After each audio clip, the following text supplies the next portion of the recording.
We welcome you to Los Angeles and Dodger Stadium as we get ready for the middle game on a beautiful night in Southern California. The Dodgers fans make their way in. It's the San Diego Padres and the Los Angeles Dodgers in Game 2 of the series. Well, tonight, Manuel Margot, after having last night back in the lineup and this year against the Dodgers, .316 with 3 homers and 6 runs batted in. On the other side, Justin Turner, he had last night off, back in there, and why not against the Padres, .415 with 5 homers and 13 RBIs in the season series. We welcome you inside the broadcast booth at Dodger Stadium. Don Orsillo along with Mark Grant. Welcome to Padres baseball. Well, tonight, Dinelson Lamet is on the mound. Looking back to spring training, his name really was not on the radar as the year went on. He became one of the most consistent starters the Padres have had all season. You know, it's nice, Don, to look at the Padres and have a young arm like Lamet, and it's not a guy with the Mets. It's not the guy with the Dodgers or the Reds or the Cubs. This is San Diego Padres' own Dinelson Lamet. All started in New York City in the Big Apple. 1-2-3 to Michael Conforto. Why? He's got the overpowering fastball at 97. He's got the slider. He can throw any time in the count. He'll get away with the hanging slider as well. But the strikeout, almost 11 per 9. Opponents only hitting .210. This kid is on the rise. The last impression tonight could be a good one against these Dodgers. What I like is that they got a really good lineup tonight against Lamet. Now, the Dodgers have a very good rotation. They're poised for the postseason. Alex Wood has been a big part of it, and tonight he looks for win number 16 of the regular season. There's a reason why he's 15-3. I mean, the guy had one heck of a first half of the season. Why is he so good? Well, he works quickly. He pounds the zone. He doesn't throw a lot of balls. And when they do put the ball in play, it's really not hit that well. So, lowest starter ERA.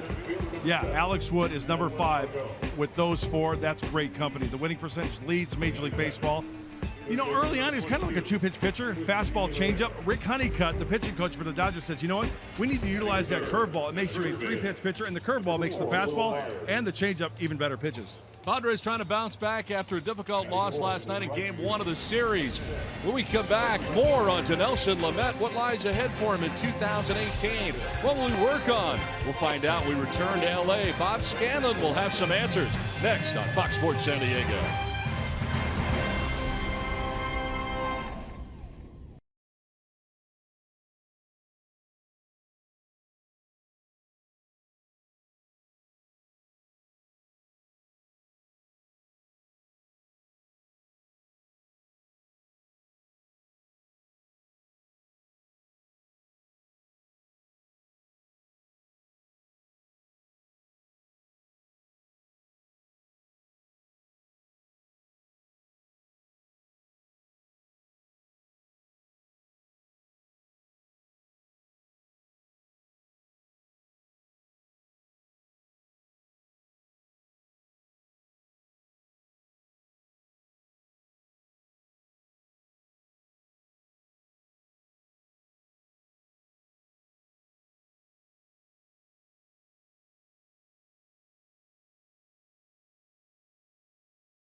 The pets go. By Father Joe's Villages, call 1-800-HOMELESS or visit neighbor.org to make a tax-deductible donation of cash, cars, or furniture. And by the all-new Subaru Impreza. Subaru symmetrical all-wheel drive plus 28 miles per gallon. More than a car, it's a Subaru. Now the Padres and the Dodgers, game 2 of the series. Before we get it started, let's send it down to field level at Bob Scanlon. Well, thank you, Don. The topic tonight has been Dinelson Lamet, as it should be. The rookie has been absolutely outstanding this season. He's been one of the biggest surprises. So he asked Andy Green, what is the thing that he wants to see him improve on coming into next season? And it turns out it's the same thing that he's improved on the most. What is it? We'll let Andy tell you. I think for him, his challenges have all existed in like the 6th, 7th innings as he's gotten deeper into the ball game. Maintaining his stuff, that means being in better physical shape, means like having the mental discipline to know it's going to be a battle and a grind all the way through the game and you can't let up at any point in time.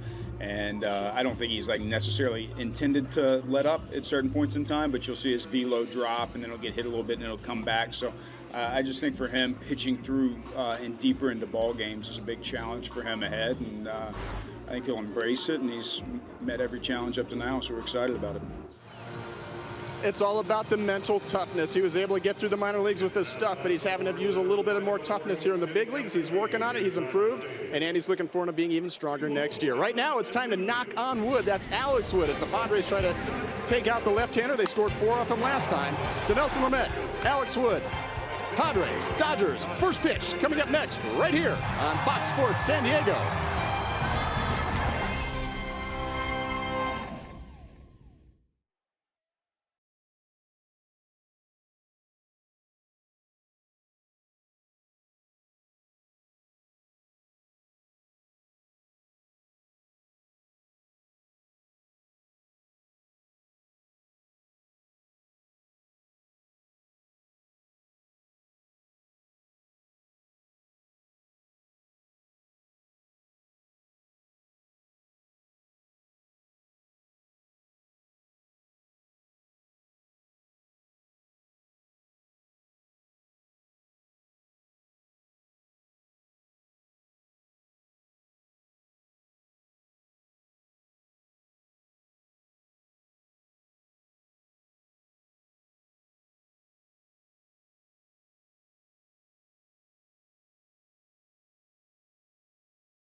Beautiful night here in LA, and it is time now for our weather report, brought to you by your always sunny San Diego Honda dealers. 74 degrees inside Dodger Stadium, southwest breeze at 3 miles per hour, and the forecast clear for the remainder of the night. Don Orsillo, Mark Grant, Bob Scanlon with you for game 2 of the series as the crowd settles in here.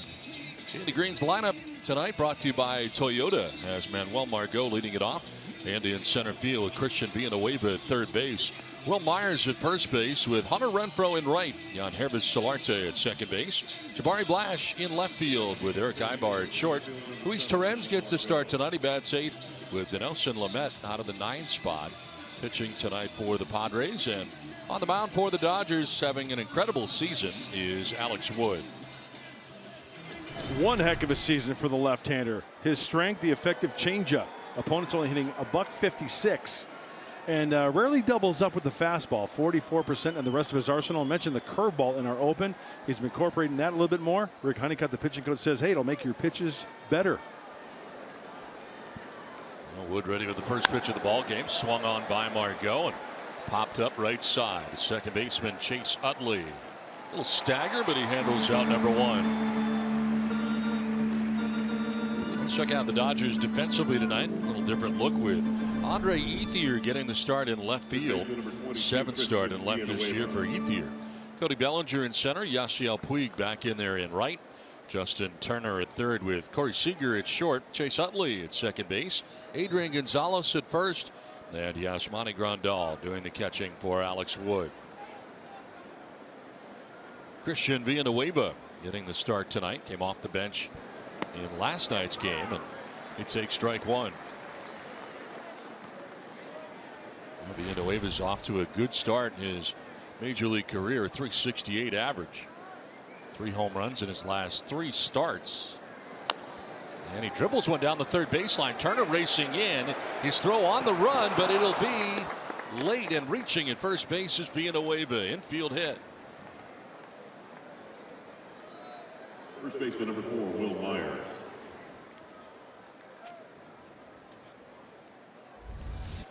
Boy, I saw this one as soon as it was hit. I thought, Villanueva, he's going to beat this out easily. But as Turner got to this ball and threw it, I mean, a good throw gets him. But still, infield hit. Good for Villanueva. I'm trying to get to Alex Wood early. So 1 out, 1 on brings up Will Myers. Wood today looking for his 16th win of the year, coming in at 15-3.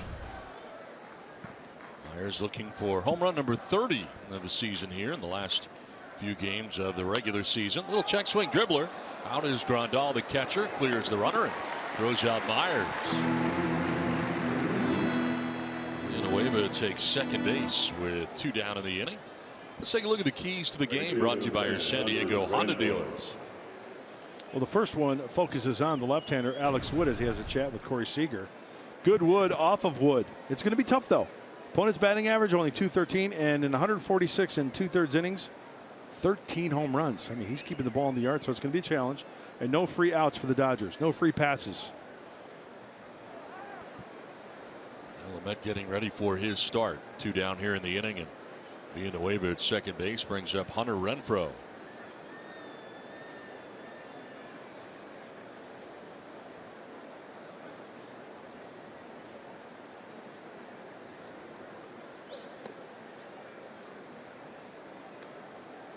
Renfroe looking for his 25th home run of the year, coming in with 24 on the season. 56 RBIs and a .231 average for Renfroe. Yeah, 25 and 60 plus would look really, really nice on Hunter's line. He's had a great year against the Dodgers, too. Here's a pickoff play at second, and that one gets away. Hits Villanueva. That didn't feel good.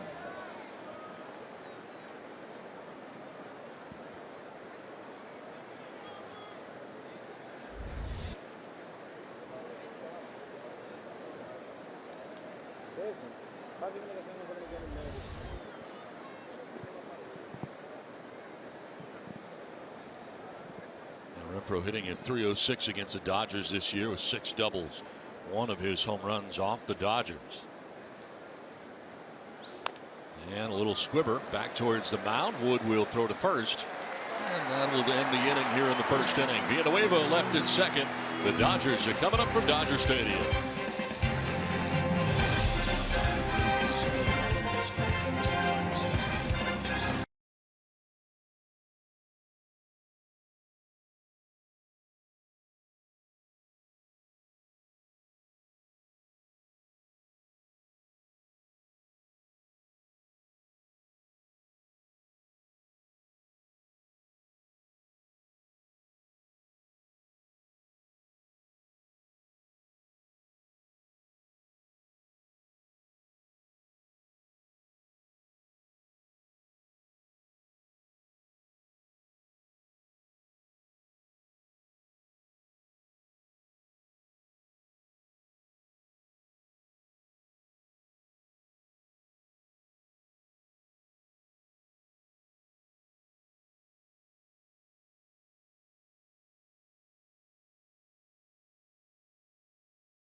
Dodgers lineup brought to you by Hyundai. Leading it off is Chase Utley at second base with Corey Seager at short. Justin Turner at third with Cody Bellinger in center field. Yasmani Grandal, the former Padre, doing the catching with Yasiel Puig back in right field. Adrian Gonzalez at first base. Andre Ethier in left, and Alex Wood, the pitcher, bats out of the 9th spot. On the mound tonight for the San Diego Padres, to Nelson Lamet. His 21st start as a Padre. Let's make it a memorable one here at Dodger Stadium. 25-year-old strength. We know about that slider. Opponents only hitting 144, and he'll elevate the fastball with 2 strikes 61% of the time. And also, remember the high slider? Really tough to get on top of. It's an effective pitch all the way around, and mixing in the changeup to boot. Chase Utley to lead it off here for LA in the bottom of the 1st inning. Outfield straight away here, and then coming in with a 7-7 record. His first pitch going to miss for ball 1. Chase Utley at .232 on the year, 8 homers, 33 runs batted in.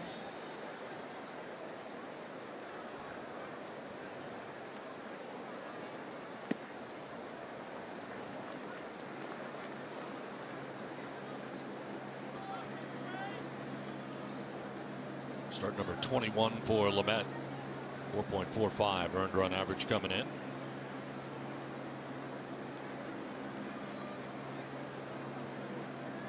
Utley will take a strike, and it's 2-1.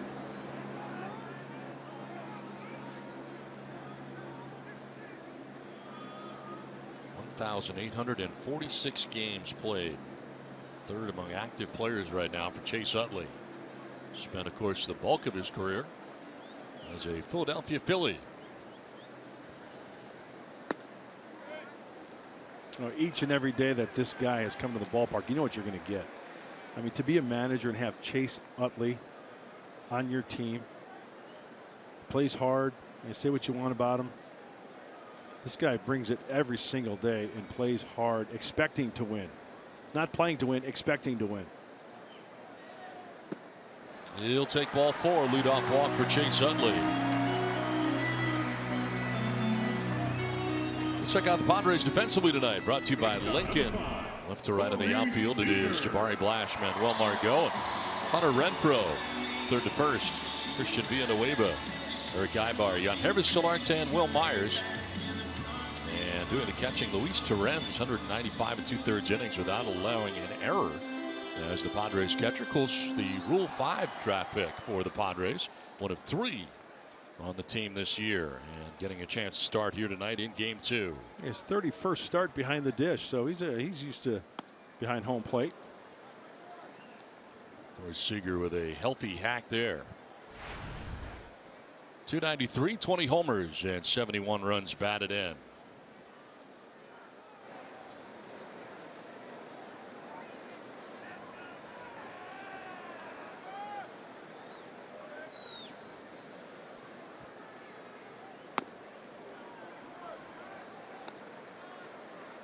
Center fielder Manuel Margot over towards the left center.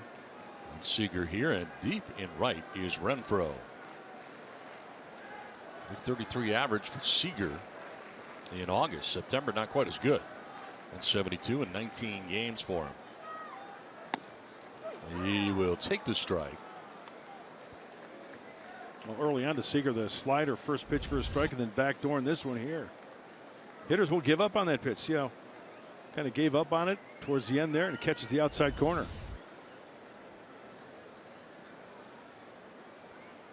Got to stay away from the home run to Nelson Lamet. Last time out, remember the 3 home runs. If you keep the ball in the yard, take his chances that way. Runner goes, pitches in the dirt, no throw, and a stolen base standing for Chase Utley.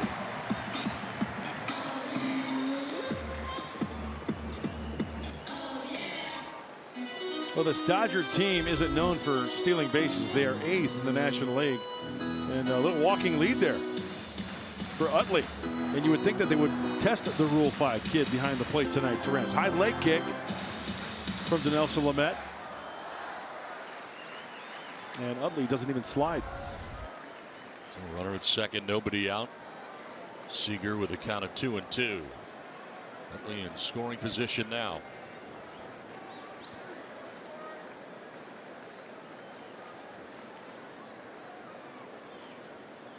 Swing and a miss, and Lamet gets his first strikeout of the night, able to get Seager for out number 1 of the first inning. Third baseman, number 10, Justin Gets him on the slider. Seager having difficulty with the wrinkle. Threw it early, threw it late. The first one was, how you doing? The second one is, see you later. One out Utley at second base. Justin Turner coming up. He's had a great year, second in batting average right now. 321 the average, 21 home runs, and 70 runs batted in for Turner. Had last night off, back in the lineup tonight for LA. Only behind Charlie Blackmon, hitting at 326 with 5 games left to go. So he's got a shot. The batting title's still here, headed down the stretch.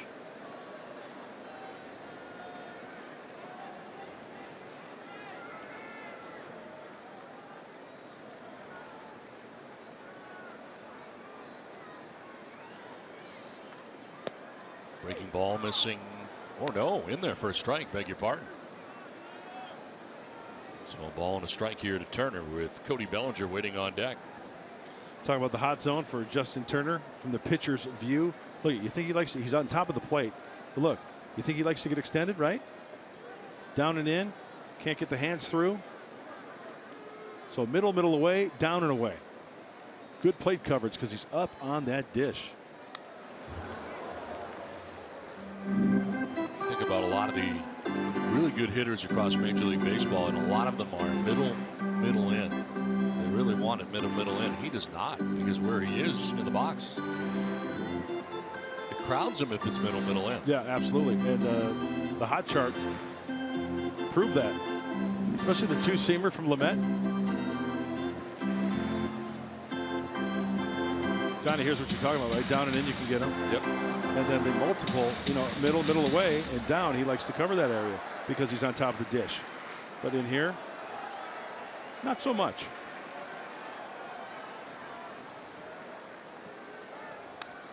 Fouls it back, pitch up at 99 that time from Lamet.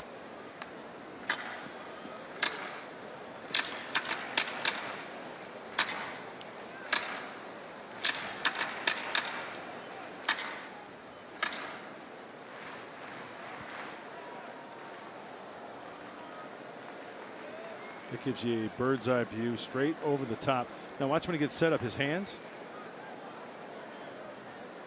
Now if he extends those hands, the barrel of the bat, I mean, you're covering that outside part of the dish. Tough to get to that one down and in. Swing and a miss, and he's able to strike out Turner. So back-to-back Ks here for Lamet after the leadoff walk. Strikes out Seager and Turner. And there are 2 outs here in the inning. Well, he eliminated the leg kick and went to the slider. Remember earlier, Dinelson Lamet with the high leg kick, almost a slide step, quick pitch, if you will, and gets him out in front of the slider. So 2 down, runner at second, and Cody Bellinger standing in. Bellinger in the cleanup spot, sitting on 39 home runs on the year.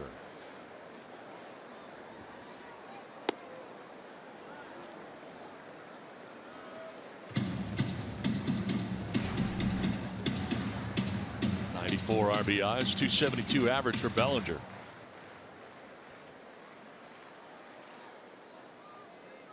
Last home run was on Friday night, 39th home run of the year, a 3-run shot. We saw some very big swings from Bellinger in last night's game. No question he's going after home run number 40 of the year, and he will take that for ball 2, 2-0. You know, the amazing thing about Bellinger is that the big frame, the big swing, but yet he can still get his hands through quickly to get that pitch on the inside part of the plate. And he can drive the ball the other way as well. He's just not pull.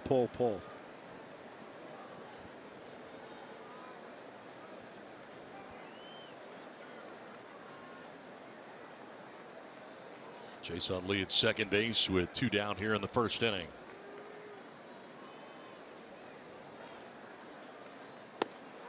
Big hack there by Bellinger, and the 95-mile-an-hour fastball by him. You know that game at the carnival where you got to ring the bell? Where I want Bellinger swinging for me. I mean, with that swing, right? He'll get that mallet up, and it's all out, and it's under control. He's ringing the bell every time. It's an aggressive swing, but under control, right? Yes. That was a good two-seamer right there by Dinelson. 20th pitch of this first inning coming up here for Dinelson Lamet. And first, Terren's going to go out and talk to Lamet.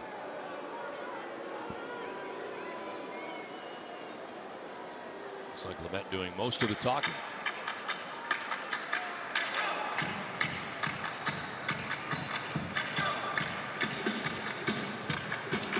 I'm throwing him the slider down and in.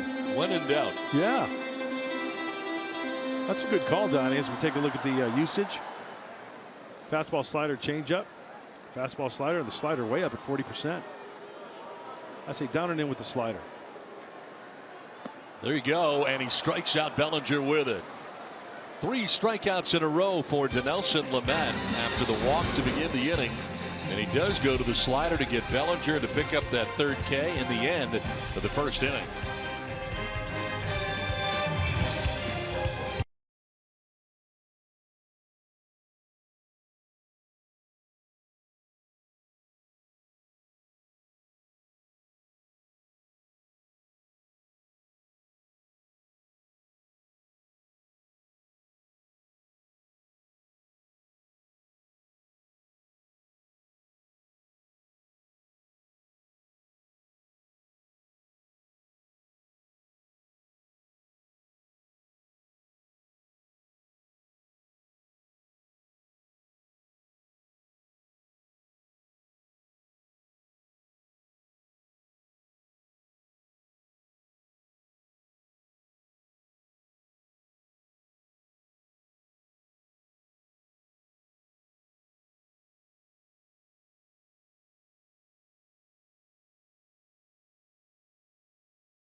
Time now for the San Diego fan of the game as the Padres playing here against the LA Dodgers.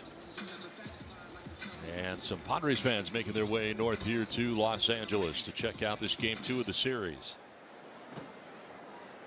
Our San Diego fans of the game.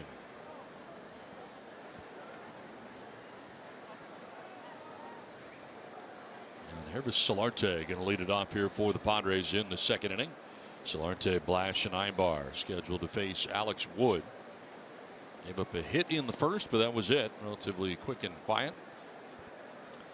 Don, we just mentioned our fan of the game, right? Our fans of the game. I understand you're a big hoot here in Los Angeles. I mean, you're a big deal here. You took a walk on the concourse, like in the suite area. Yeah. So you're big time here. Well, I had my pass on, my media pass.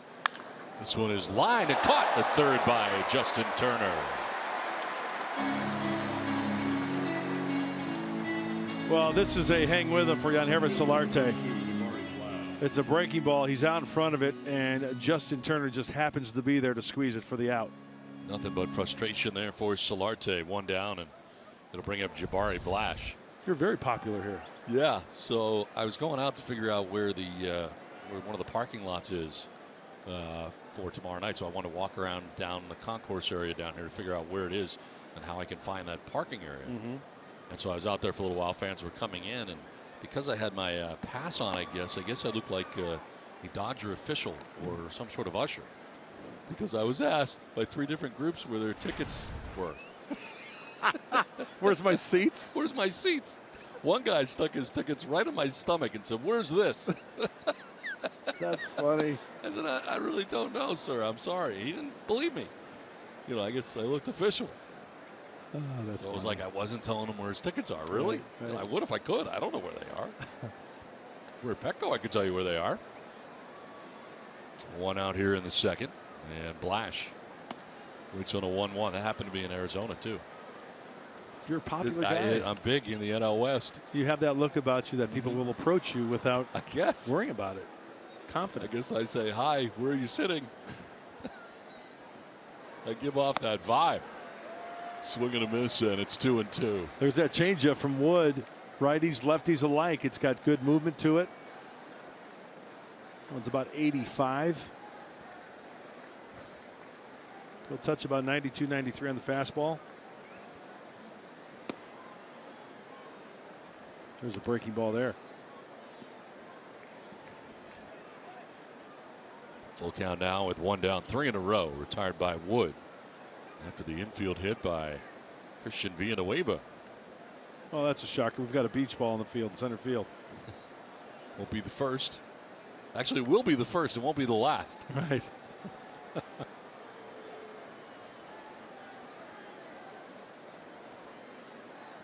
That beach ball will spend the night in jail and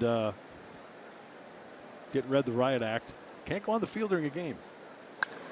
Fly ball down the right field line towards the pole, but foul. Out ahead of that was Jabari Blash trying to take it the other way. Now Wood, who started off 10-0 with a 1.67 earned run average at the All-Star break. Since then, 5-3 with a 3.97. Still good, but not nearly as devastating as he was in the first half of the year. Line the opposite way for Jabari Blash. That'll get down. Puig back to play it on the backhand, and Blash will hold on for a 1-out single, taking it the other way. A line drive base hit for Jabari Blash. That was very nice by Jabari Blash. Who says you got to try to pull everything? Lefty Wood probably try to pound you away. That's a changeup down the center of the plate. Hands first, barrel to follow, and what do you know? To right center field. Now he's not going to challenge that arm of Yasiel Puig. He went around first base very aggressively, but we know that Puig has got that cannon out there and very accurate. He loads up and gets it in quickly. So 1 out, Blash at first base, and it brings up Eric Ibar.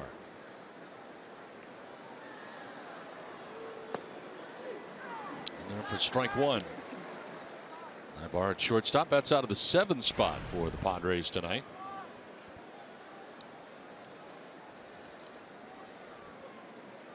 For 3 in last night's game with a couple of strikeouts and not much success against Wood. He is 1 for 9 against him.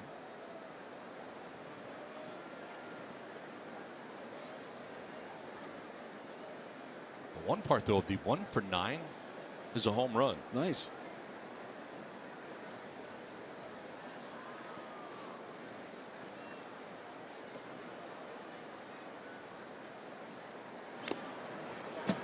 Fouled back, and it's 0-2. Well, that home run back on September 3rd for Eric Ibar. Off Alex Wood at Petco Park. Elevated fastball. First pitch swinging. One of the 7 home runs on the year for Eric Ibar.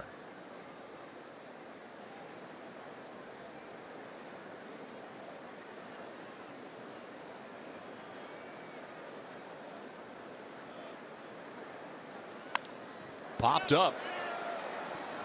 From second comes Utley. Gonzalez will get under it though and make the catch, 2 down. So 2 away here in the second. And that'll bring up Luis Torrens. You know, we were talking about Wood and his fabulous start to the season. It begs the question. I don't think it'll ever happen, but the next 30-game winner, 1968, Denny McLain, finished 31-6. He had a 1.96 ERA. And that's the same year Bob Gibson had the 1.12.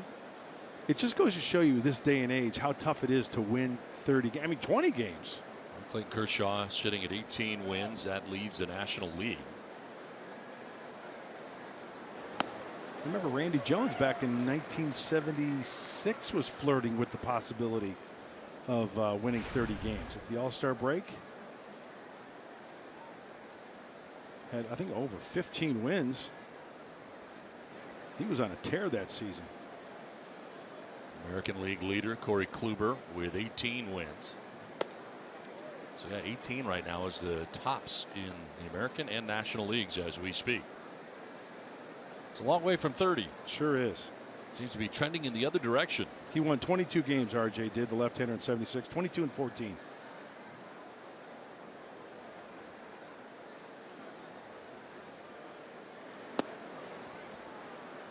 You want to know the kicker to that season?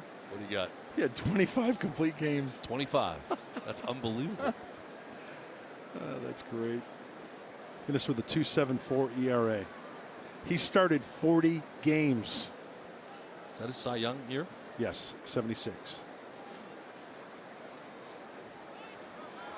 Runner goes, popped up, shallow right. Gonzalez get kind of a late break. Puig coming in, and Yasiel will make the catch. It ends the inning. Padres leave a base runner, inning and a half done without a score.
Especially here recently, just watching him work with Justin Hatcher, watching him work in the bullpen. I think we're excited about that type of work he's putting in, and he's really talented. I think you watch him throw, you watch him receive, you watch him block, you can dream on all of it. You watch batting practice, there's a ton of power. He's got a lot of stuff in his favor, and he's just going to have to keep working to get there. Andy Green talking about his Rule 5 catcher, Luis Torrens. And not only do you hear from the pitchers how much he's improved in terms of his game calling and his receiving, but Andy also talked about his work ethic and his preparation. Two things that he says have been absolutely inspired by being here with the other big league players. For all those that questioned, is it a good move to put a young catcher in the big leagues at this point? Is it better for him to get the playing time down in the minors or get the experience in the big leagues? For Luis Torrens, there's no question he has gotten a lot out of this season. Regardless of what happens in the future, it's been a great preparation for him. We hope to see him again next year. Guys, back over to you. All right, Scan, thanks very much. Yeah, it is Padre team that has held 3 guys this year, all Rule 5 picks on the roster all season. And it's somewhat unusual to have a catcher be one of those guys all season, because we're only talking about 2 for the most part all year. Well, he's got a really good mentor in Justin Hatcher, affectionately known as Hatch to the Padre family. He's the bullpen catcher for the Padres down there, and he's a coach. And let's not forget this also. Luis Torrens just turned 21 in May. This kid's going to fill out. Still maturing as an individual, as a human being, right? He's going to get bigger and stronger probably. He's listed at 6 foot 180. I mean, think back when you were 20, 21 years old. Were you like $170? I was about $1.65 then. Were you Yeah. really? Yeah. And then you filled out, obviously. I filled out a lot. I filled out too much. Did people think you were an usher back then? No. I was an intern. Okay. Yeah. Yasmani Grandal leading it off here in the bottom of the second. Yasiel Puig, then Adrian Gonzalez. Driven down the left field line, but headed foul. Strike 2. Let's see, when I was a senior in high school, I was like 6 foot 175. 180. Now you're. Then when I was 20, 21 in the big leagues, I was like, I grew a little bit too, maybe 6'1". What are you, 6'2"? I'm 6'2" right now. 6'2", 300-ish? Fouled off to the left field line, out of play. Honestly, I'll be honest with you. I 285. I can't tell. Oh, come on. At least. I'm 255. No. I'll put money on it. I don't know how much money I have in my pocket, but I'm willing to bet all of it. I'm telling you, 255. Swing and a miss, and that is strikeout number 4 for Lamet. 4 in a row now for Lamet. Right fielder number 66. Time now for the Arco top 2 player profile. Check out to Nelson Lamet, most strikeouts in the first career 20 starts since 2000. You got Pryor, Darvish, Tanaka, Liriano, and Lamet tied with Tim Lincecum in that category. That's amazing. It sure is. And we just saw another strikeout there, but in his first 20 career starts, that is something that's great company. And another kid that's just going to get better and better, I believe. There's Yasiel Puig. Benched a game. Disciplinary decision after a bad base running play, and was late yesterday to extra hitting on the field, so he was pulled from last night's lineup. Back in there again tonight. 26 home runs, 70 runs batted in for the Dodgers right fielder.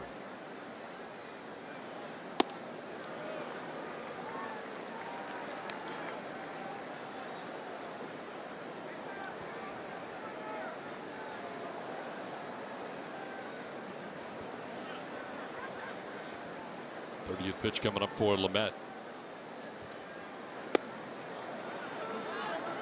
97, but off the mark and fall behind 3-0.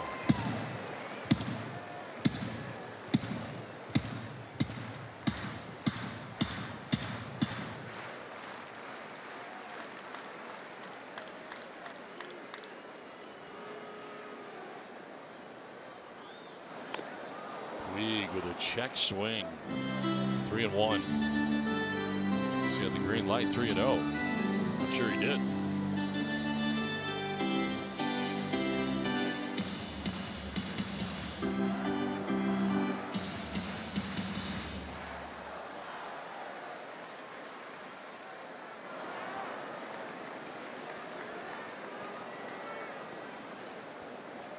Swing and a miss and a full count now. 95 and by him. That's challenging. Upper part of the strike zone and in, tying up Puig.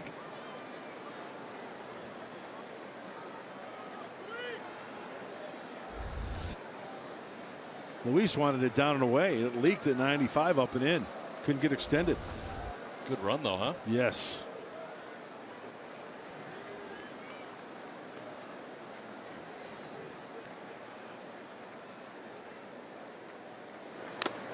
This one fouled off of Terrens. That staggers him a little bit. He's got the hockey style mask. Clap your hands. Clap your hands.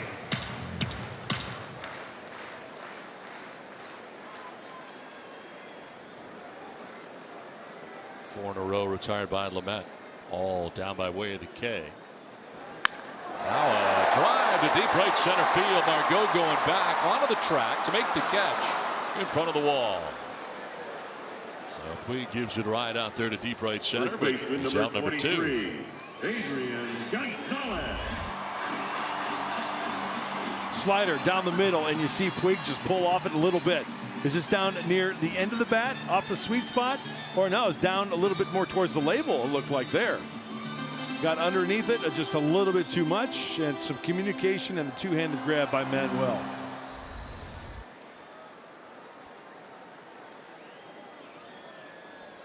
Two down, 5 in a row, retired by Lamet.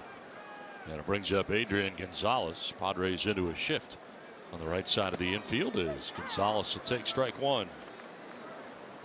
I'm going to try the circle wheel. I don't know what to expect. We'll see what happens. Oh, that'll work. Yeah. Very cool.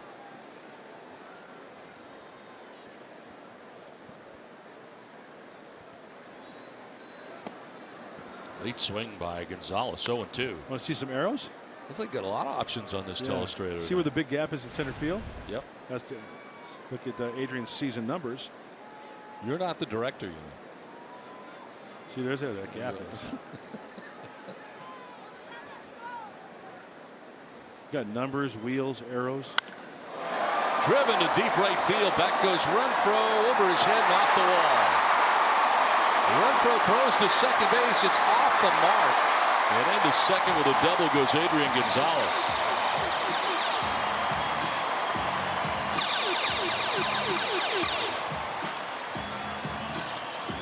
A good throw gets Gonzalez. I mean, this ball is smoked. This ball is hit really, really well. Two-seamer. He wanted it up. It's down. And when Adrian Gonzalez makes contact like that, that sound, he's got that sound, that nice, easy swing. And the throw is on the third base side of second base.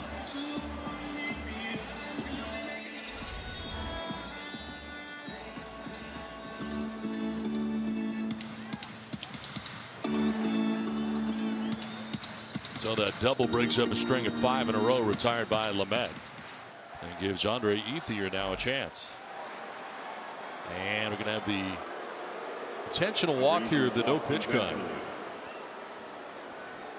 So Ethier doesn't have a chance to bat. Takes the bat right out of his hands, and Andy Green elects to go after the pitcher, Alex Wood. He's had a tough year at the plate. Obviously a smart move. He's 3 for 50 at the plate, 060 overall in this season. 5 years in the big leagues, 104 career average.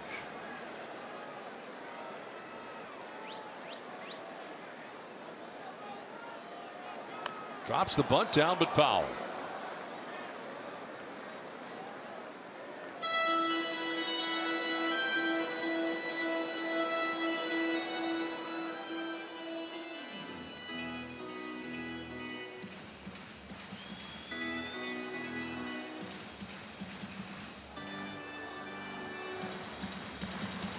Only one hit off Lamet so far tonight, the double coming in this inning. Adrian Gonzalez off the wall in right center field. He's at second, Ethier at first, and Wood waiting on an 0-1 pitch.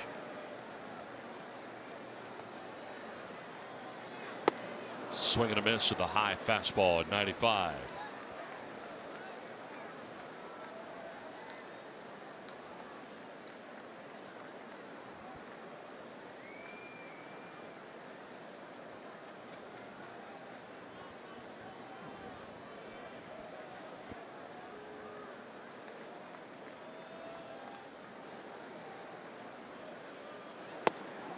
In there for strike 3, and 2 are stranded for the Dodgers in the second inning. We played 2 without a score from Dodger Stadium.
Presented by T-Mobile. Big day today for Andrew McCutchen, who ends up going 4 for 4. 2 homers, including his first grand slam of his career against the Orioles in an 8 RBI night. Ties second most in Pirates history for RBIs in a game. Jason Bay, Ralph Kiner, and Dave Robertson. Ender Enciarte, kind of a surprise here. I didn't really realize this. 200 hits. 1 for 4 tonight with a double against the Mets. Became the first Braves player since 1996 to have 200 hits in a season, joining Marquise Grissom, who had 207. That's pretty amazing. Absolutely. And Ender Enciarte, probably a Gold Glove guy too, huh? Win another one? I would say so. Yeah, he's darn good in the outfield, center field. Nelson Lamet leads it off here for the Padres in the 3rd inning. Lamet, Margot, and Villanueva scheduled to bat here in the inning against Wood. Padres have 2 hits, single by Villanueva and a single by Blash.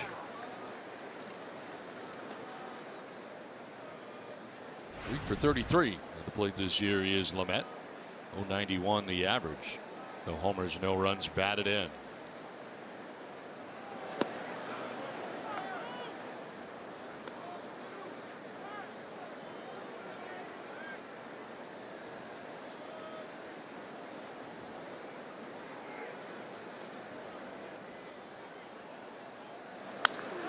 Fly ball hit out to shallow right center. Bellinger cuts in and over to make the catch. MLB.com at bat is your #1 mobile app for live Padres baseball. Stay connected with a fully customizable experience. Get Padres home screen icons, app features, as well as game day, live game video highlights, radio broadcast, StatCast news, and more. Download MLB.com at bat today. 1 down here in the 3rd inning, and Manuel Margot coming up. Popped out to second base in the 1st inning.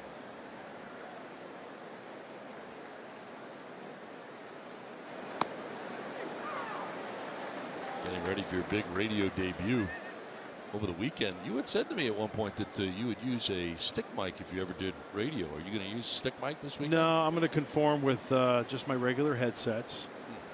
I would love to go stick mic. I think it's so cool. Go around the league and see radio guys using the stick mics. The advantage being it is a bigger, fuller sounding. Yes, it's a really deepness that you're looking for. You want that. You're not going to get it. I think it's just cool to have the, it's old school, right? Yeah, it definitely is. I don't like it. I used it in the minor leagues. Yeah. I did not like it. On the ground up the middle and into center field. Base hit for Margot.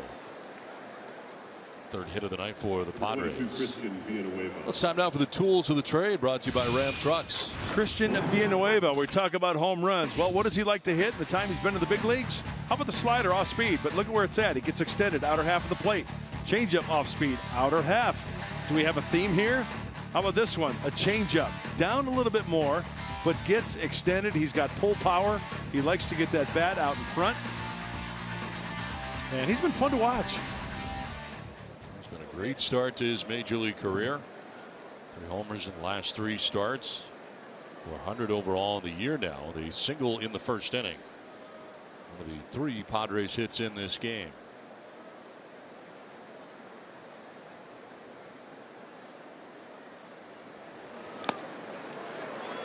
What I didn't like about the stick mic is that you can't move around. No, it keeps you focused to the field. Right there on it. And that's what I like about it. May help with your focus issues. Oh, now you say I have issues? I guess that's kind of what I'm saying. I'll admit that. Throw to first, and diving back at first is Margot.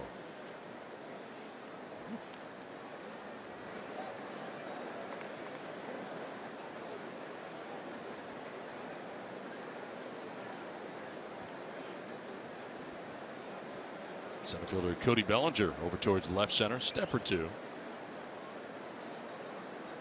As the league tries to figure out the tendencies of Christian Villanueva. That pitch is skied. Well, with a slide step there for Wood. Kind of came under it. Yeah, worked underneath it. Yeah, that's good. That's good pickup on your part. Causing the ball to go up. Stay on top, work down, right? Work underneath, goes up. Villanueva grounds one to third, knocked down there by Turner. With one play, it's at first, and he's able to get Villanueva. If he picks it cleanly, may have a shot for a double play. That's a nice play by Justin Turner. Number 4, Will Myers. One hopper backhand. At least he keeps it in front of him. And no panic. He makes up the difference with that good arm of his across the diamond.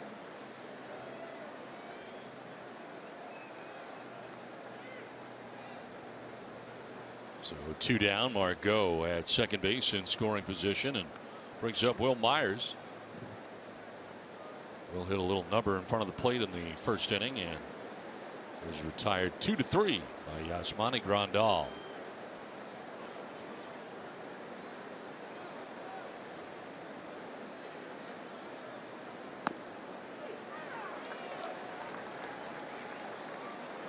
Padres left Villanueva at second base in the first.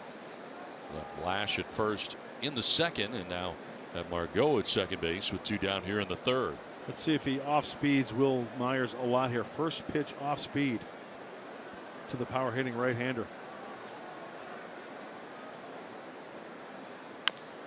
On the ground, softly hit towards Seager at short, running in, throwing and double pumping late. And reaching at first base is Myers. Margot will take third. Seager didn't get rid of it right away. Kind of took another step or two before getting that throw away, and it took too long. Myers beats it out. You know, Will can get up and down the line. We know that. For his size, he's got decent speed. And Don, you're right. It's that one little hitch from the Dodgers shortstop that's the difference. Now a chance for Hunter Renfroe to do some damage.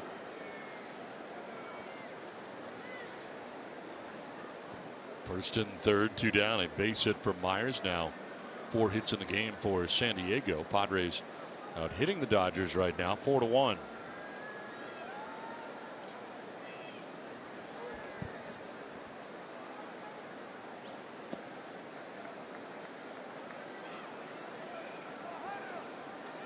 Renfroe grounded back to the mound in the first inning.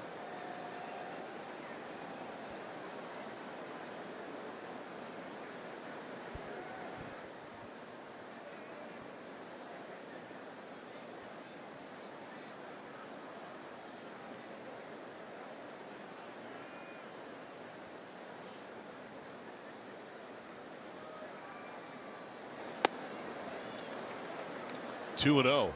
Good hitters count here for Renfroe.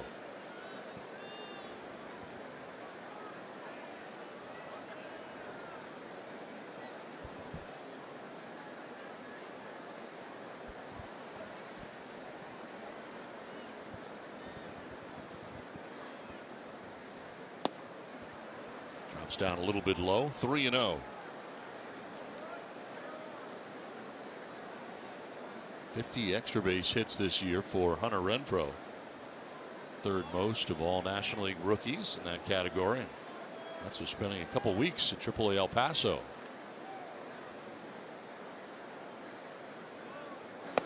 Takes on the 3-0 and takes strike one.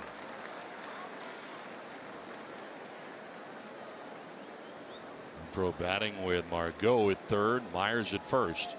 2 down, and Yangervis Solarte waiting on deck. Well, if he gets a fastball here, 3-1 count, he should come out of his shoes. I mean, take a nice aggressive swing. Try to do some damage.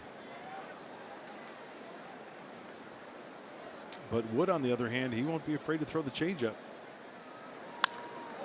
In the air to center field, Cody Bellinger going back. He'll have room, and he makes the catch on the edge of the track and then runs onto it. Renfroe retired. Padres strand a pair were scoreless.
Let's take a look at it. Corey Seager, swing and a miss. Thanks for coming. Justin Turner, nasty tilt on that one. Then he goes after Bellinger, down and in, no chance. Yasmani, how do you like that one? That one's up in the zone. You still can't get to it. Why? Look at the rotation. You can't see it at all. It's got good depth on it. The slider is absolutely filthy. This is a tough lineup that Dinelson Lamet is going through right now. 5 strikeouts, 4 of them on that slider that we just saw. But guys, the thing that's also been impressive to me tonight is the swings that the Dodgers are taking on fastballs in hitters' counts. They have been late all night long. 2-1 pitches, 3-1 pitches, it doesn't matter. That 97-mile-an-hour heater is just too much for him. Not just the velocity, but the late life. He is just looking very, very sharp tonight. And it still brings up the question, if you're that dominant fastball slider, does he need the changeup? It's something that's going to be discussed in the offseason, guys. All right, Scott, thanks very much. What do you think, Mud? I think it's always nice to have a third pitch, especially at this level. But you know what, though? He might be one of these special type of pitchers that could just pitch with the 2 pitches. Now, let's remember, I remember talking to Darren Balsley. He's got 2 fastballs. He's got the 2-seamer and the 4-seamer. Now he's got that slider as well, right? Mm-hmm. So the old adage, if it ain't broke, why fix it? But I don't see anything wrong with a pitcher learning a changeup and having it in his hip pocket in case he needs it. So yes, to answer your question, he should learn it and use it. If he throws it 4 times a game, hey, and it's effective, why not? 5 strikeouts through the first 2 innings for Lamet tonight. Chase Utley leading it off and taking ball 2.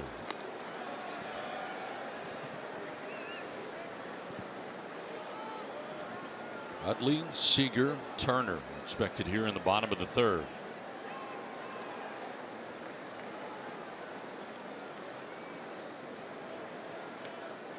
Almost got him in the back leg.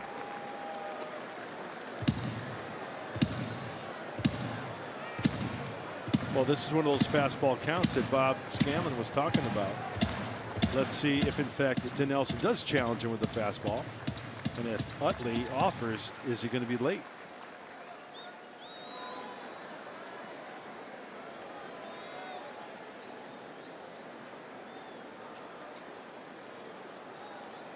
Fastball away, shook off the slider.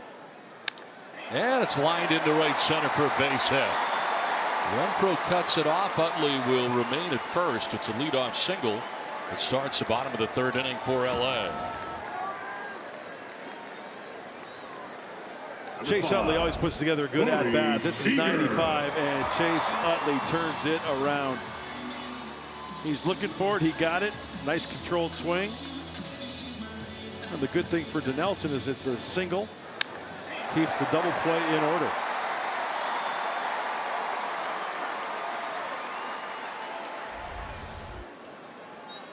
So Utley on for the 2nd time tonight. Walked in the 1st. Singles here in the 3rd. Now Corey Seager not waiting around. Fouls this one off. Seager a strikeout victim in the 1st. Remember that first at bat, a heavy dose of sliders to eventually get him with the strikeout.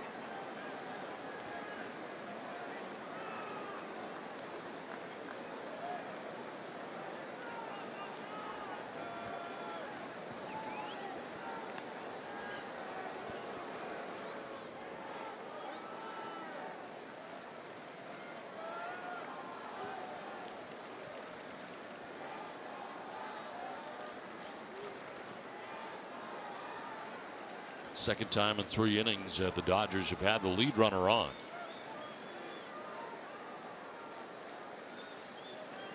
It's outside, and Torrens lunging after that pitch was running away.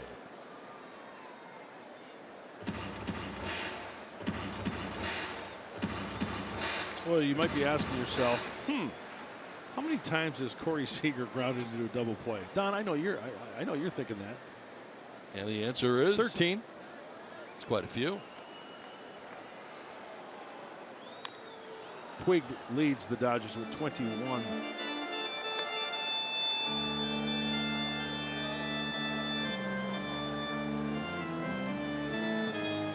Iron. I was going to say Iron Butterfly 1-0 playing Inagata DeVita for this at bat right here. as Yasiel Puig looks on.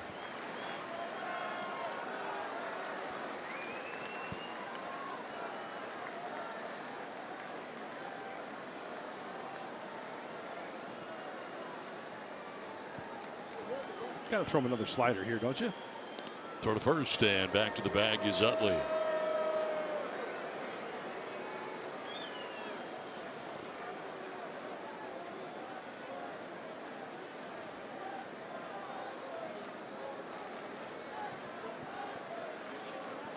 Slider it is. Yep.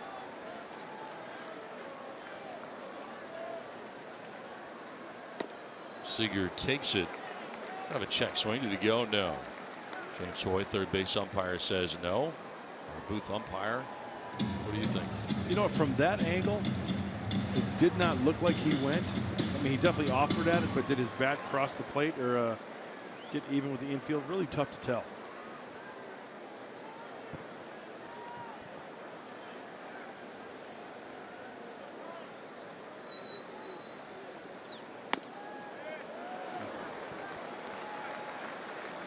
Full count now with nobody out.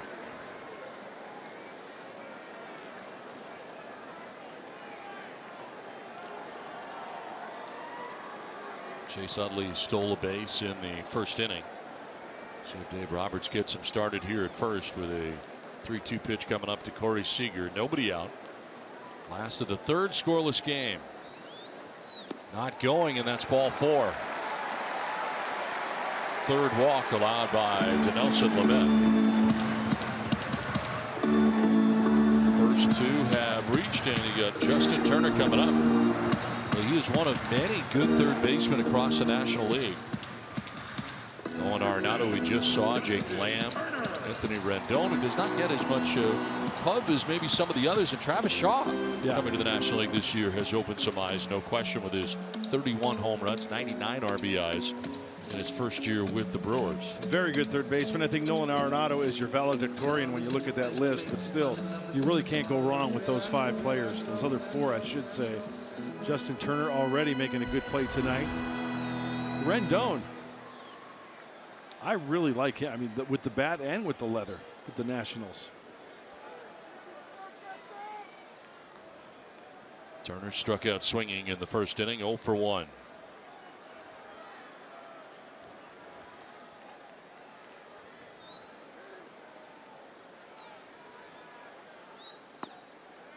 Take strike 1. Turner didn't think so. Says something to Tim Timmons.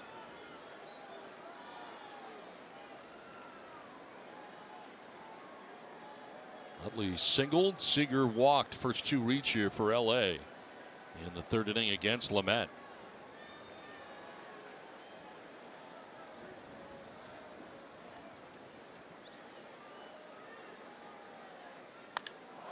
Fly ball left field. Jabari Blash backpedaling, makes the catch. Tagging, hitting for third base is Utley. Throw goes there. He's safe, and tagging up, moving to second was Seager. So an out to left, but 2 moving into scoring position for the Dodgers. Yeah, Blash has got to get that ball to second base, keep the double play in order. Directly to second base.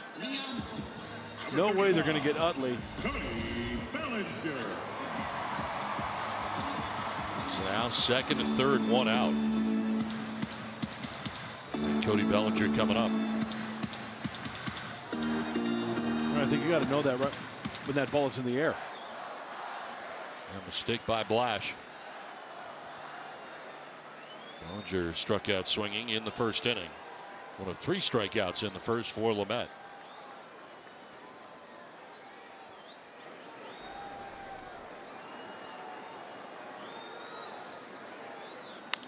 On the ground to first base. Myers going to tag first, throw home, and it gets away. Dodgers take a 1-0 lead. Utley gets in the back door from third.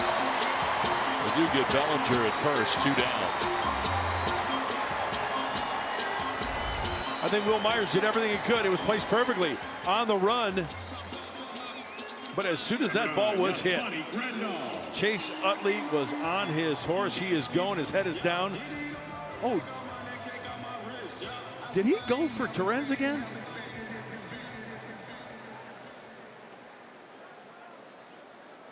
Kind of tough to tell. No, actually, he tried to get his leg within the foul side of Luis Torrens. Grandal will take a pitch up for ball one. Moving over on that ground out was Corey Seager to third base, so he's 90 feet away now. Run in for the Dodgers. Grandal trying to deliver another.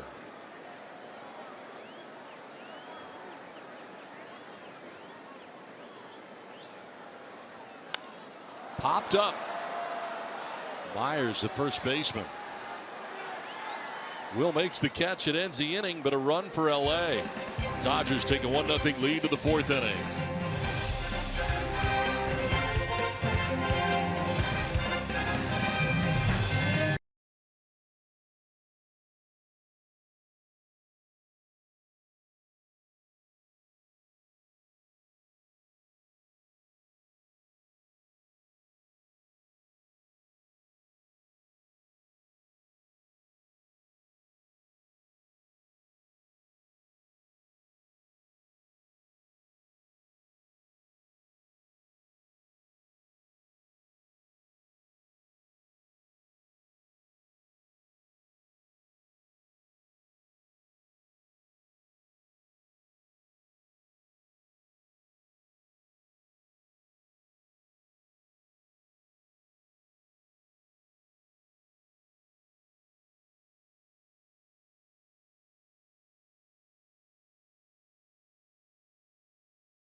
Brought to you by RCP Block and Brick. Start your outdoor project at rcpblock.com. And by Sequan Casino. Sign up for the Padres card today.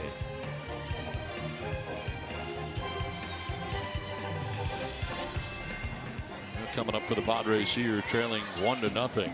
Jan Hervis, Solarte, Jabari Blash, and Eric Ibar scheduled to bat.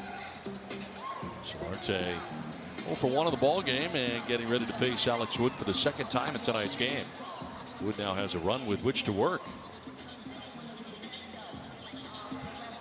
Dodgers gathering a run in the bottom of the third inning for him. In search of win number 16 of the year for him. Coming in at 15-3 on the season.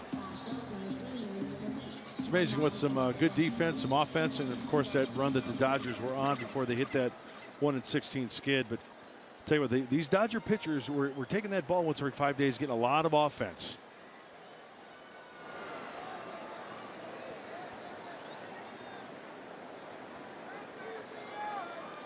Solarte lined out to third base in the second inning, 0-for-1. Alex Wood last pitched on Wednesday against the Phillies. That was in Philadelphia. About 2 runs on 3 hits in 6 innings. Didn't factor in the decision.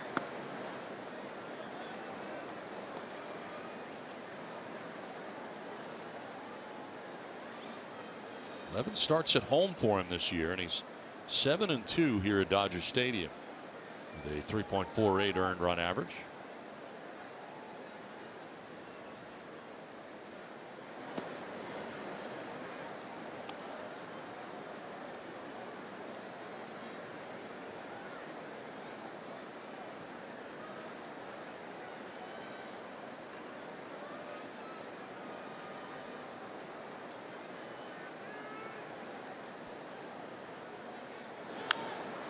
Fly ball foul off to the right out of play. I think part of the success of Alex Wood is that kind of herky-jerky delivery too, and the way he hides the baseball. He slings that ball way behind his body, and then all of a sudden gets up on top of you quickly, because he's not throwing 97, 98. Watch when he takes the ball out of the glove, how herky-jerky he is, and right there, and then he kind of short arms it behind the hat, and then comes at you.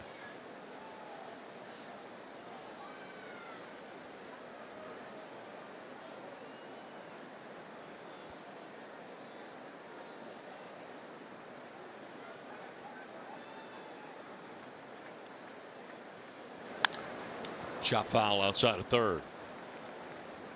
You know who also throws like that is Buddy Bauman. Here's what I want to demonstrate. You know, usually a pitcher, you want to get a good arm swing out of the glove right here. See how, if you're a hitter at home, you can see this ball. See how well you can see it? Well, what Alex Wood does is he comes here, and then all of a sudden he comes here, behind the hat, and then bang, he's up on you. Yeah. That can be deceiving. To right field, back goes Yasiel Puig, going back towards the track, going to be over his head and off the wall. Ricochets by him, and Solarte will pull it up at second base with a double. It starts the fourth inning. 32, Jabari. That ball traveled well. It's like a high two-seamer. Switch hitting Solarte from the right side, takes it the opposite way. Tracked it nicely. That was his intent, over the head of Puig.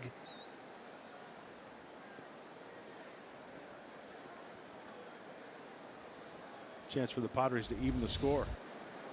So Solarte at second base to begin things here in the fourth inning. Left a runner at second in the first, runner at first in the second. Left runners at the corners in the third, and now Solarte a leadoff double, and here's Jabari Blash. Fly ball center field. Cody Bellinger backpedaling for out number one as Solarte remains at second base.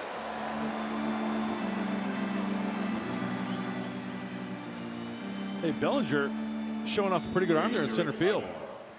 Even though there's no way Solarte is going to tag and go, he hit the cutoff man Seager nicely on the fly. So 1 out, Solarte at second base, and it'll bring up Eric Ibar. Wood, who is backing up third, taking his time to get back to the hill here.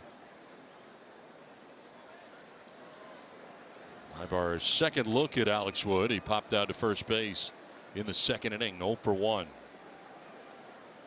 It is living in Southern California for a long time as the everyday shortstop for the Los Angeles Angels. And takes strike one.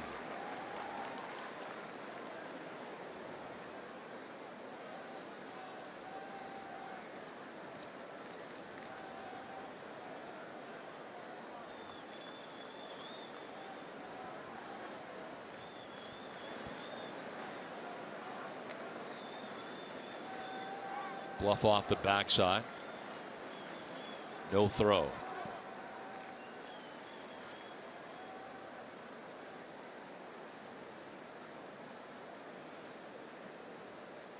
Solarte double to begin the inning. Blash has fly to center. Runner at second, 1 out.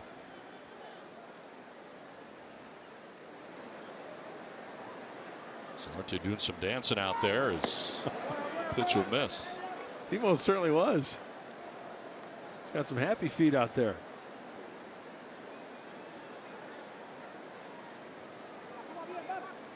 It's fun playing the game. Sure does.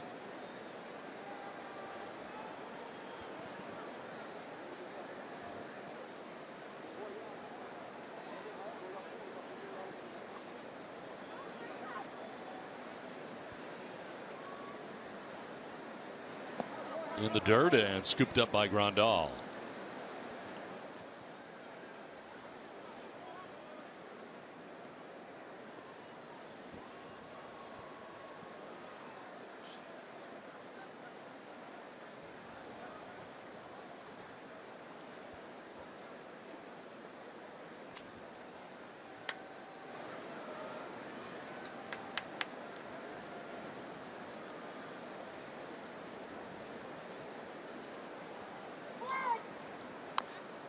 Fouled off over by the Dodgers side of things at third.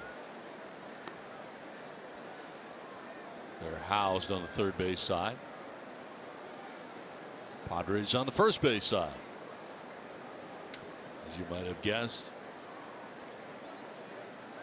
And at Petco Park, it's opposite. Padres are housed on the first base side. Visitors are on the third base side.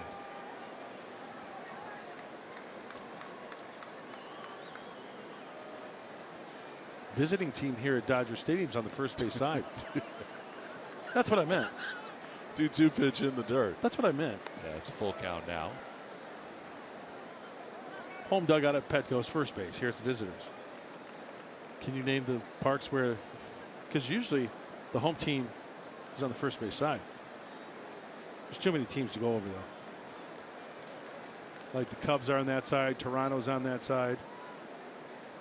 Third base side. Cleveland. Pittsburgh.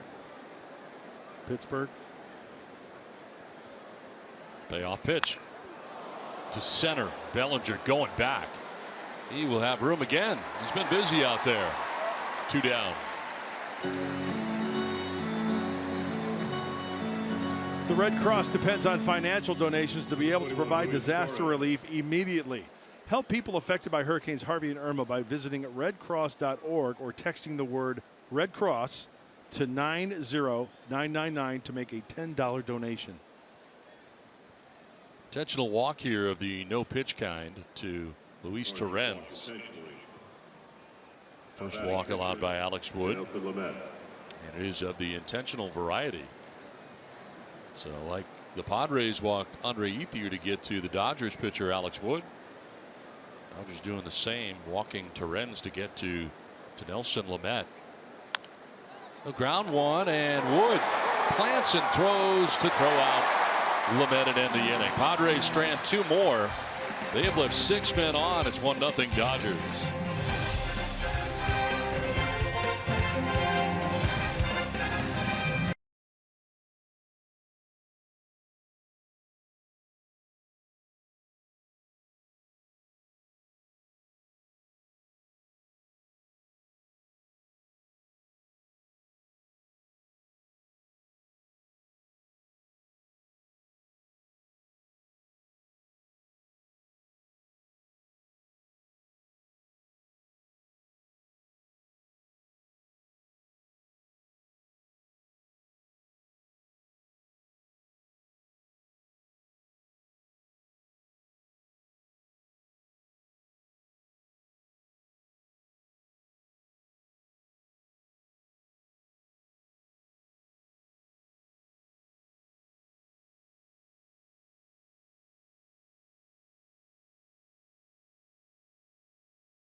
Inning.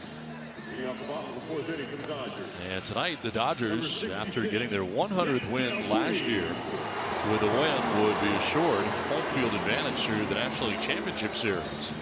And we look at best records in Major League Baseball right now. They're 100 wins, 2 more than the Cleveland Indians, to put in perspective what the Dodgers have done this year.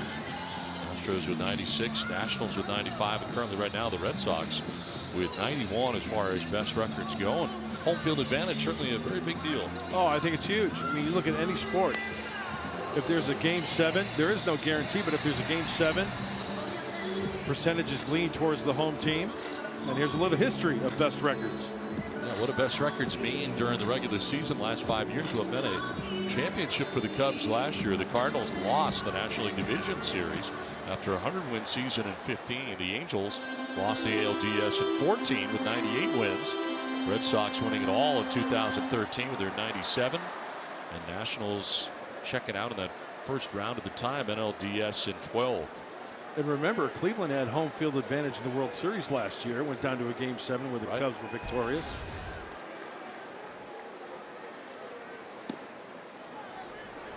Yasiel Puig leads it off here in the bottom of the 4th inning. Flied out to the warning track in center in the 2nd. 0 for 1.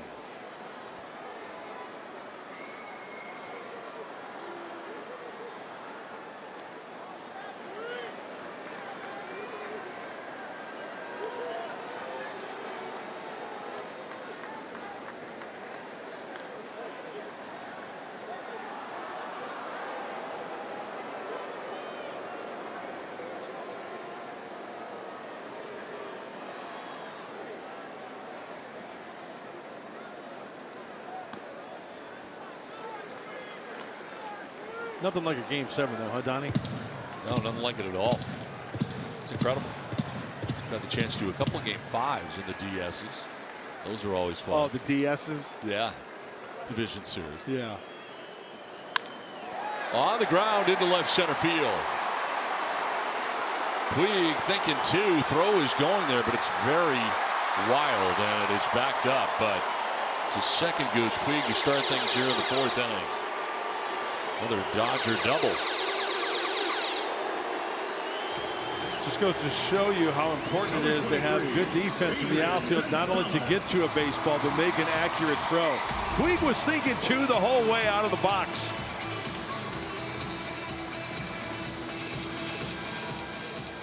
Jabari Blash cut it off there.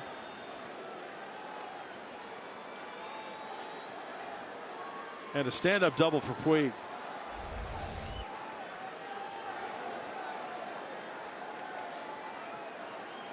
Now Adrian Gonzalez with the runner at second, nobody out.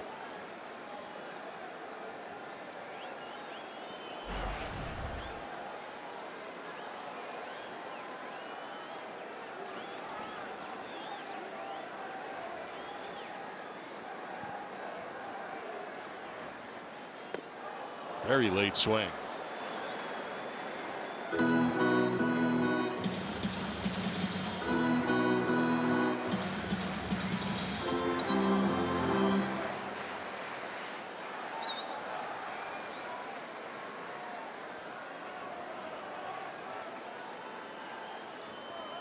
Gonzalez doubled to right center field in the 2nd inning. One of 3 Dodgers hits. It'll be interesting to see where he fits in the postseason, as far as the postseason roster goes for LA. Good question. I think it's a good problem to have, right? But still, absolutely. A tough one at that. Is he a guy that comes off the bench in some key situations? It'd be great to have Adrian Gonzalez on your bench as a pinch hitter. Popped up. Villanueva coming over to the Dodgers dugout without a play.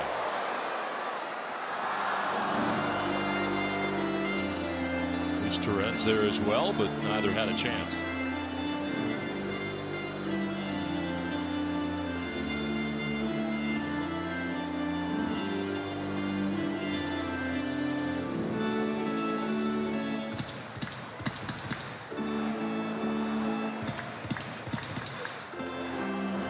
Third time in 4 innings the Dodgers have had the lead runner on. A couple of things Dinelson can do here. Adrian will chase the fastball up and away. See if he goes the slider down and in.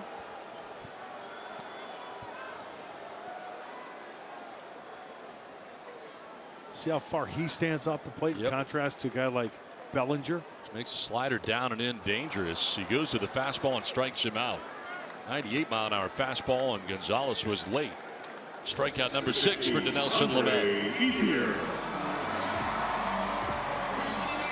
Well, Dinelson Lamet can go anywhere from 92 to 98, and there's the 98 up the top of the zone. The 4-seamer. Talked about the 2-seamer. Very late on the 4-seamer.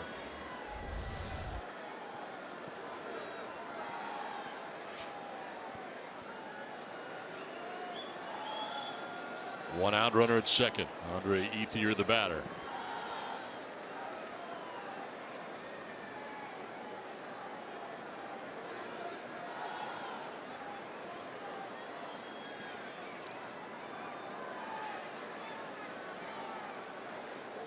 Reinstated off the DL September the 1st off the 60-day DL.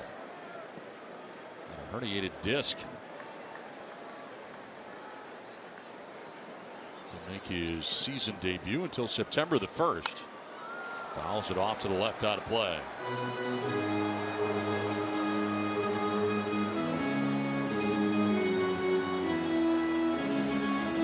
Another guy you kind of wonder what they're going to do with in the postseason. Only 16 games for the Dodgers last year. Spent most of the season on the DL. They broken right tibia. So it's been a couple of injury-marred seasons. Fouled off to the left out of play. You know, it's almost like making the All-Star team. Somebody's always going to get snubbed, right? Absolutely. There's going to be a few tough decisions, I think, for Dave Roberts when it comes time to figure out the playoff roster. So much depth.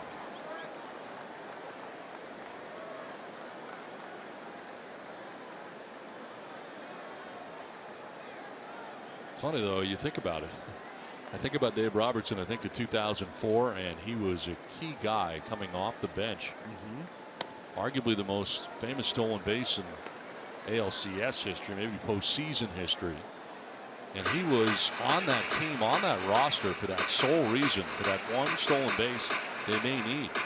And it turned out it was the stolen base that turned the entire series around and ended up winning a world championship after that. So he knows the roles that he has to have on his postseason roster.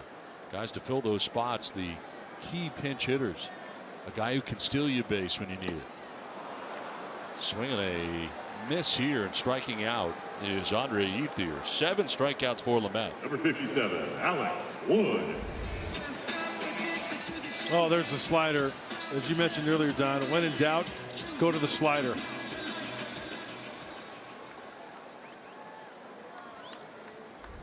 So 2 down. Puig gets second, and it brings up Alex Wood. Wood's second plate appearance, struck out looking in the second inning.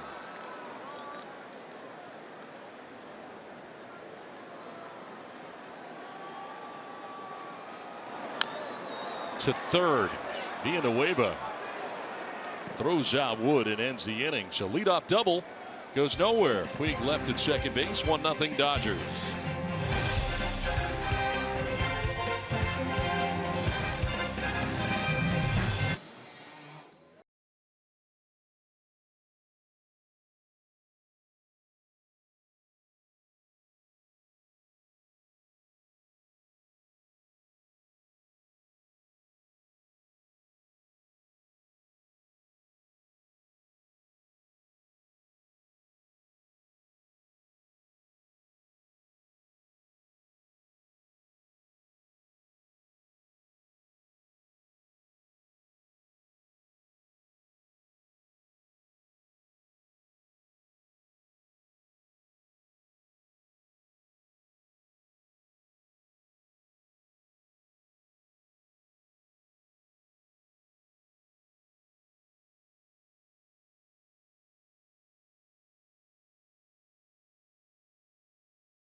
Fifth inning, and if things were to start today and the season ended today, this is the way it would look. It would be the Twins and Yankees in a wild card in the American League. The Indians would be waiting for the winner of that. The Astros and Red Sox would tee off against each other. In the National League, Rockies and Diamondbacks with a showdown at Chase Field in Arizona. The winner to come here to take on the Dodgers, and the Cubs and Nationals would face off in the National League Division Series. So looks like it's going to be a lot of fun in the postseason. Of course, the ALDS begins October the 5th on FS1. Here's what I got, Donnie. I got the Rockies going here. I got the Nationals going here. I got the Dodgers going here. I got the Washington Nationals in the World Series. Wow. For the National League. That's my pick. We'll move along here to the 5th, top of the order. Leading it off here in Manuel Margot. He has popped out to second, single to center.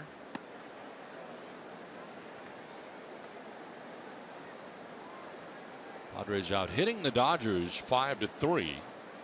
But it's the Dodgers on top here, 1-0 in the 5th. Line down the left field line, foul.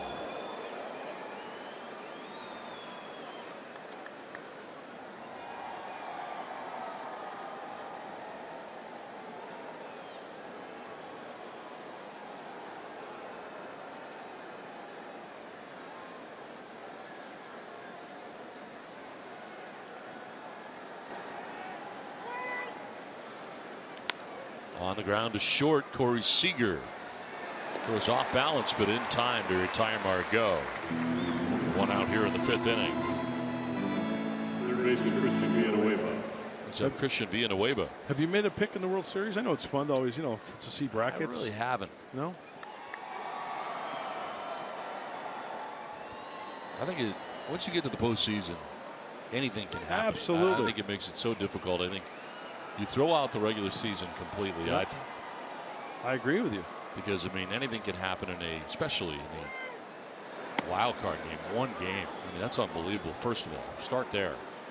To be in a division series, it's only 5 games. Anything can happen there too. You get down early, 2-0 and your back's to the wall. So I think it's very difficult to make any kinds of predictions. And that way, I also don't trap myself. Stay right on the fence. No gut feeling or anything. Oh, you're a lot of fun. You got nothing. No gut feeling. No? I'll tell you what I do. I do a little bit. I would say the Cleveland Indians to me are that's a team on a mission. That's they're a cool. team that last year. To be back where they are this year after where they were last year, virtually the same group. The exception of Edwin Encarnacion at first base instead of Mike Napoli. That's your difference. Heading in, that would be my pick. Yep. On the ground, foul. And there have been in any sport, when you look at getting to that championship game to get to the World Series or whatever, the Super Bowl, whatever, NHL Stanley Cup, there's always that one team that they didn't make it that year, but the next year they're the team. Right. Right? Sort of feel that for the Indians. I can see close. that. Rajay Davis tying up game 7. In the air down the right field line towards the corner, and that ball is going to be fair and off the wall. Villanueva is going to be out at second base. I thought that may have been gone. Looked like it hit the top of the wall. Villanueva let up, and Andy Green is going to see here a fan in the first row. I thought got a hand on that, and again, it's a very short fence down there in the right field corner. I thought it was gone. Villanueva, I think, also thought so because he was not running hard at all. That's a fan, that's a hand, and that's an interference right there. Yeah, you know what? After that ball hit the fan, it hit the top of the wall. I think that's going to be ruled a home run. Should be. The umpires are getting together here. Padres have not challenged. They're just talking it over right now. And trying to get this right. This game should be tied. 1-1. Andy Green coming out here.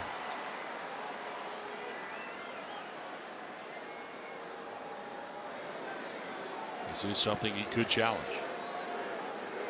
And looks like he is going to challenge this.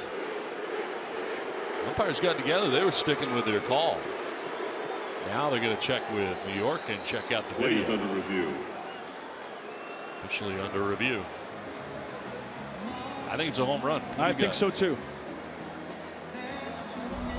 Because watch when this ball hits the fan's hands, the trajectory of the ball going over. Right now, it hits his hands, then top of the fence. So that means it's got to be beyond the fence, hit the hands, and then go back towards the field to hit the top of the fence. Therefore, I think it's a home run. Villanueva thought it was gone. He watched it running down the first base line.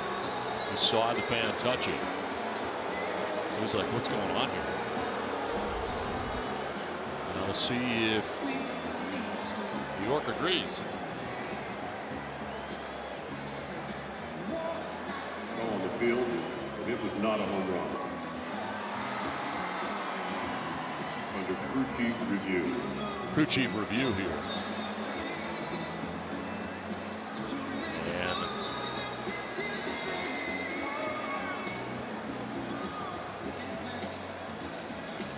On the field, not a home run.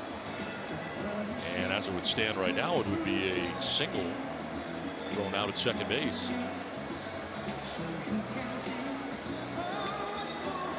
believe that's the fan in question whose hand hurts.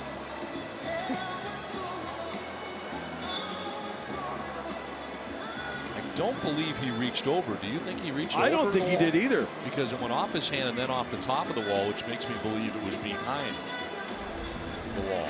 That's the question too.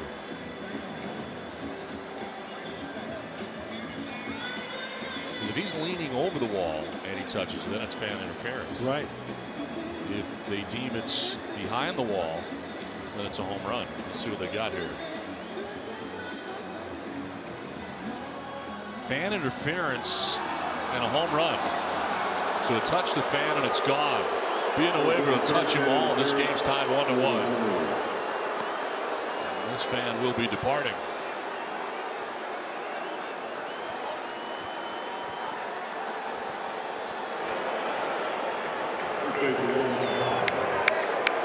That's the right call.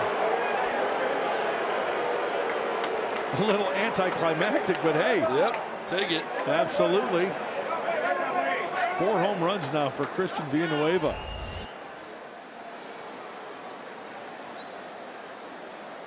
Well, he's homered in 4 straight starts.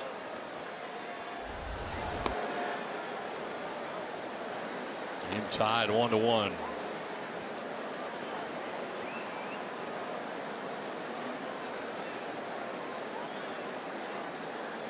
Will Myers 1 for 2, the infield hit. Now a fly ball, center field, Bellinger. 2 down here in the 5th.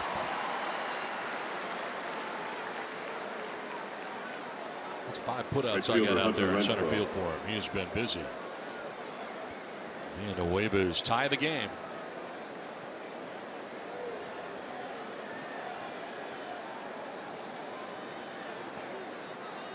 Hunter Renfroe coming up here, 0 for 2. He is grounded back to the mound and flied out to center field.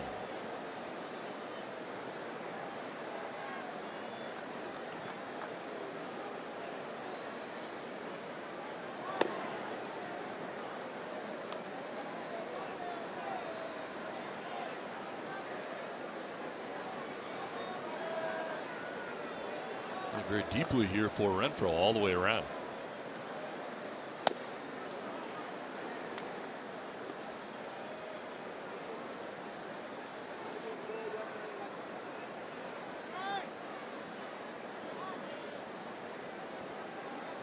Wood finally giving up a run here in the 5th inning.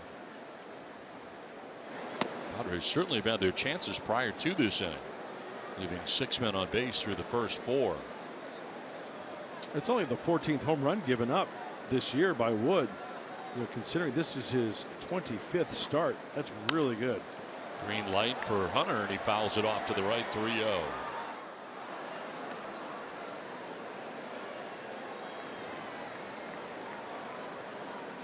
And it was another off-speed pitch. Remember earlier we talked about the choices of the trade.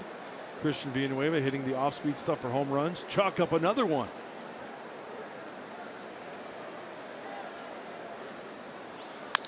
Renfroe to center field. Bellinger going back over his head, and that ball is gone. A home run. Hunter Renfroe with a solo shot to center field, and the Padres take a 2-1 lead.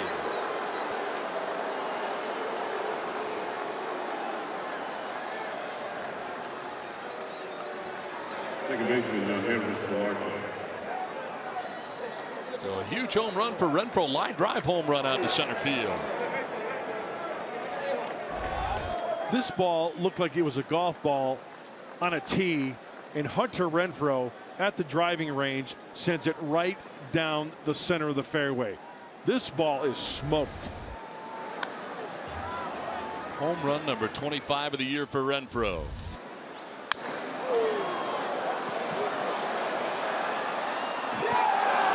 Did you hear the crowd when that ball was struck? They went, when you hear a crowd go, ooh, that means it's hit pretty well. They had a pretty good idea. Now fly ball to right field off the bat of Solarte. Over is Puig. And he'll make the catch. It ends the inning. Christian Villanueva homers to tie the game 1-1. Villanueva getting his 4th home run in 4 straight starts. Renfroe would homer, and the Padres are taking a 2-1 lead.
With a home run. Renfroe with a home run. And a new record for Hunter Renfroe. He's got the most home runs in a rookie season all time in Padres history. Moves ahead of Nate Colbert with 24, the old record done in 1969, and Renfroe in 2017 with 25. That is impressive. Why? Because remember, Hunter Renfroe was sent down to the minor leagues for quite a bit. So now he is in the record books. Should be very proud of that. I'll tell you, he put a hurting on that ball.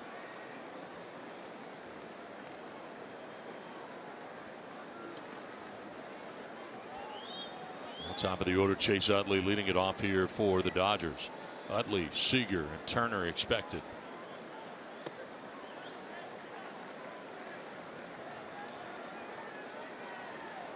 This is what I like to see from Dinelson Lamet. Okay, his club just takes a lead. It's a one-run game. Top of the lineup. Third time around for Utley. Let's see what he's made of. Let's see what he can do. He has proven he can get through the lineup. One of the things Andy Green was talking about too. Fly ball, center field. Margot tracking it. Makes the catch out there for out number 1. Shortstop, Corey Seager. Well, Utley retired for the first time tonight. And that'll bring up Corey Seager.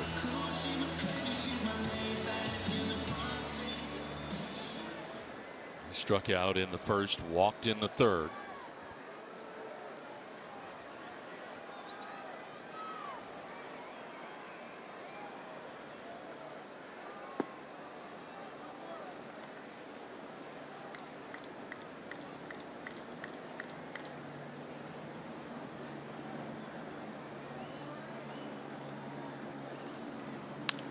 On the ground softly towards Solarte.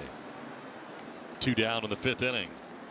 5 in a row now retired by Lamet. Third baseman Justin Turner.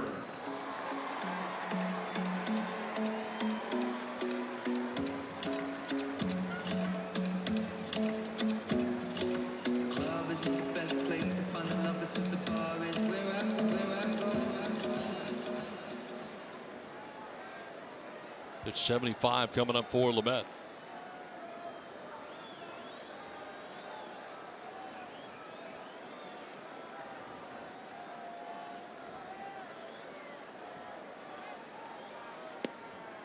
And it's ball 1 to Turner.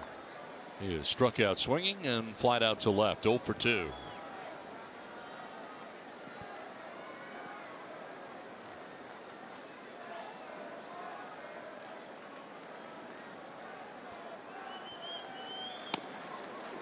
Strike call. Don, this is what Andy Green was talking about before the game, right? Deeper into ball games, endurance, maintain velocity. I mean, this is one heck of a lineup, and it's the 3rd time through. He's 2/3 of the way here in the 5th, getting through at least Seager and now Turner. And he appears to be every bit as strong as he was in the beginning. Slider still has the bite, still maintaining the velocity on the fastball. The pitch prior to the last slider was a really good fastball located down and away for a strike, so that's a good sign.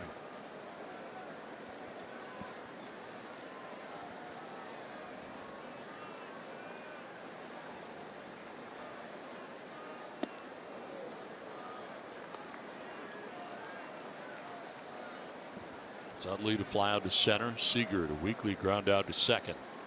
First 2 outs here of the 5th inning, and now dealing with Turner for the 3rd time tonight.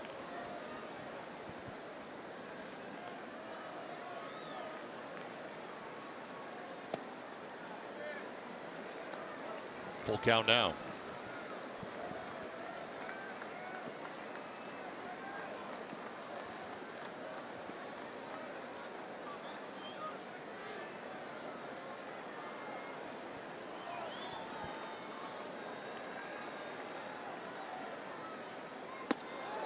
Missed badly and walks Turner.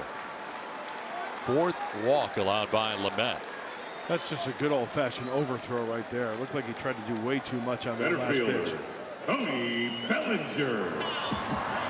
80 total after back-to-back 20-pitch innings in the first 2. 2-out walk gives Cody Bellinger a chance.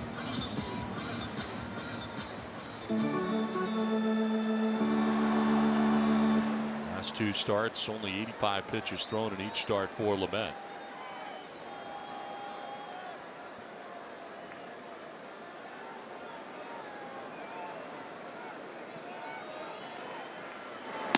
Ball 1. That's a new baseball. Isn't like that one.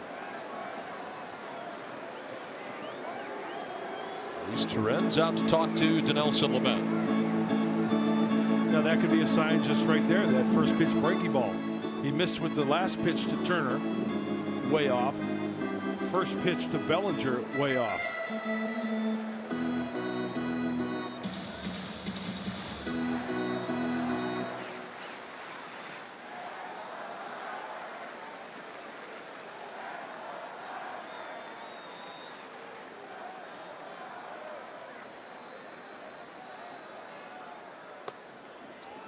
Two and 0. Now breaking ball's been off. Fastball's been off. All of a sudden he's lost his way here a little bit.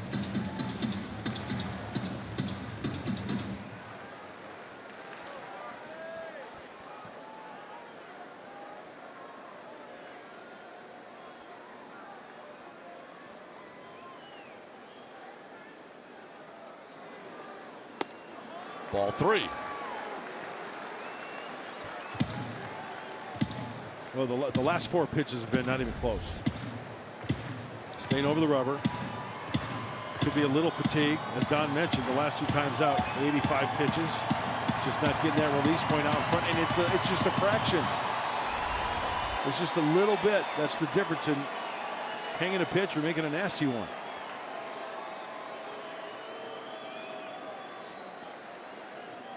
kind of working around the baseball a little bit too, rather than staying a little bit more on top and working down. There you go. That's an adjustment.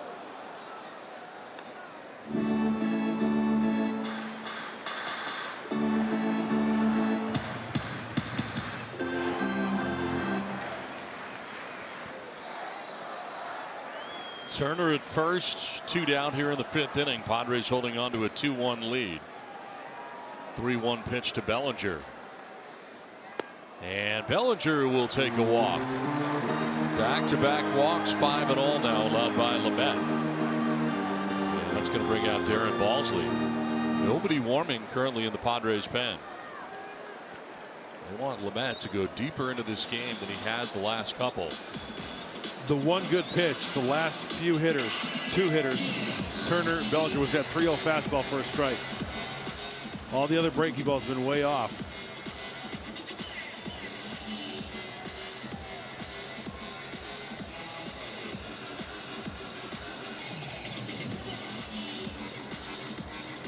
And there are words of encouragement that a pitching coach can tell a pitcher. You don't want to throw too much in the head of a kid out there.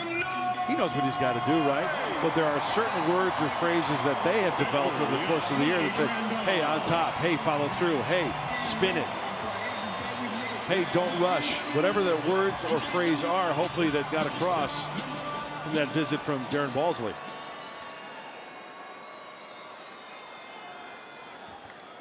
So 2 down. Turner at second, Bellinger at first, and Yasmani Grandal, former Padre catcher, standing in on the left side. It's ball 1.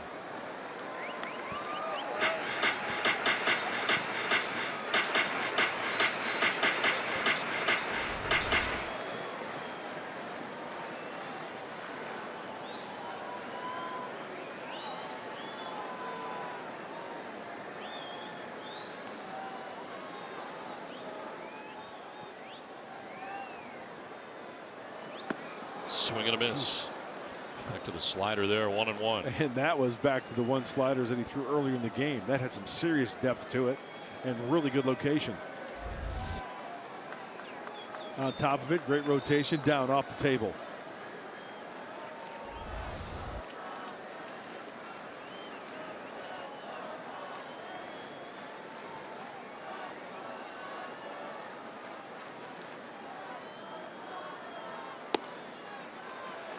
Falls behind here, 2-1. Fastball leaks up in the zone there.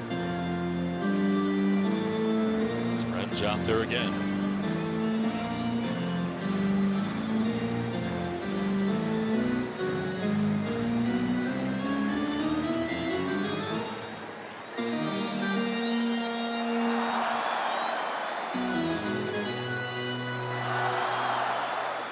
Two outs here in the last of the 5th inning, with Turner at second, Bellinger at first. 2-1 coming to Yasmani Grandal. And a swing and a miss, 2-2. Pitch in the dirt. Breaking ball again.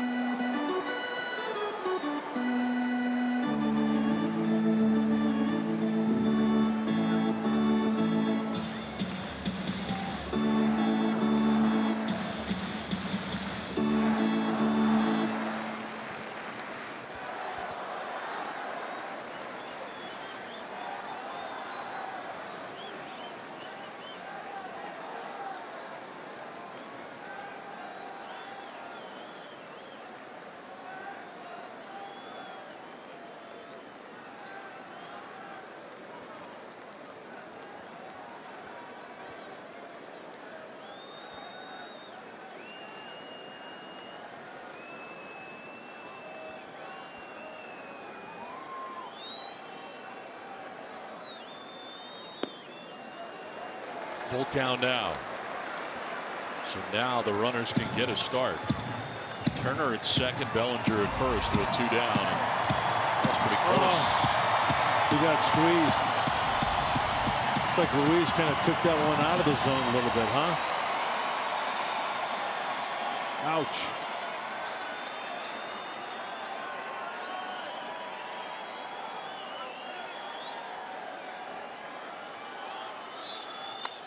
In the air to right, down the line towards the corner and the pole, and that ball is gone. 3-run home run for Yasmani Grandal. That changes things in a hurry. The Dodgers take a 4-2 lead.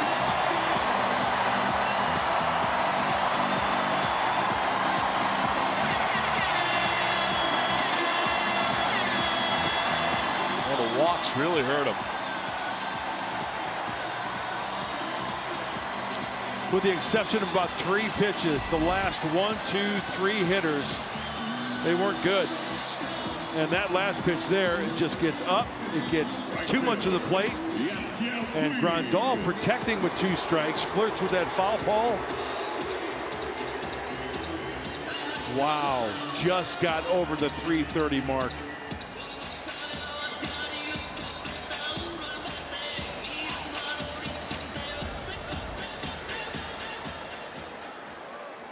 Home run number 22 of the year for Grandal. Now Yasiel Puig will take ball 1.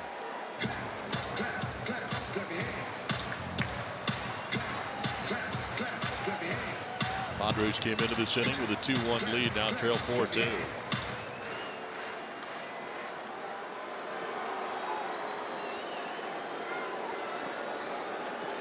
Action in the Padres pen. Ball and a strike now to Puig, 95, and kind of running away. Kyle McGrath up in the pen for San Diego. Doug Bachler on the right with the 3-ring binders, got all the scouting reports, how to attack these hitters, who he might be facing, getting him prepared before he goes out there on the hill.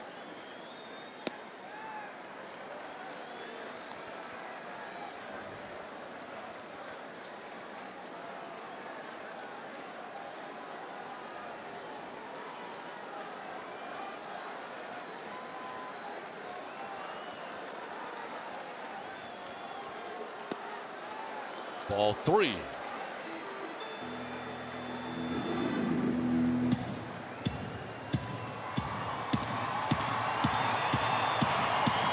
Two down, bases empty. That up to 95 pitches and is outed.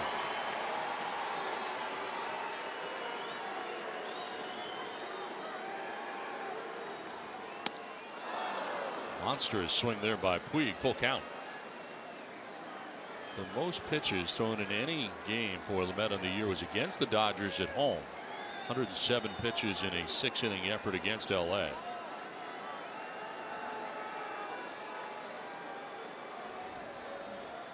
Longest outing he's had all year innings wise is 7. That's ball 4 and the 3rd walk. The last 4 hitters. 6 walks allowed by Lamet now in his outing. First baseman Adrian Gonzalez.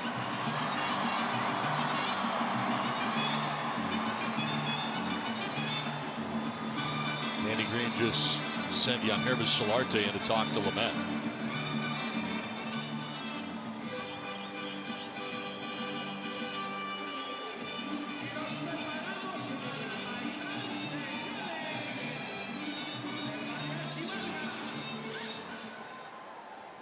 Nine 3-ball counts now for Lamet in his outing. As Adrian Gonzalez stands in, a double in the 2nd. He struck out swinging in the 4th inning. Lifts a fly ball to left field. Flash back with room to make the catch in front of the warning track. And to end the inning, a 3-run home run for Yasmani Grandal, 4-2 Dodgers.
Bellinger, Cody Bellinger, trying one down the first base line. Scoring in the back door is Chase Utley. First Dodgers run being Nueva down the right field line with a home run that was challenged. Turned out that it was a home run and a fan interference. And the Dodgers and Padres were tied 1-1. Then Hunter Renfroe put the Padres on top 2-1 with his 25th home run of the year. Line drive shot to center field. But back come the Dodgers. Yasmani Grandal down the right field line after 2 walks. It's a 3-run home run, and LA takes a 4-2 lead. So the lead now for Alex Wood, as Jabari Blash leads it off here in the 6th inning.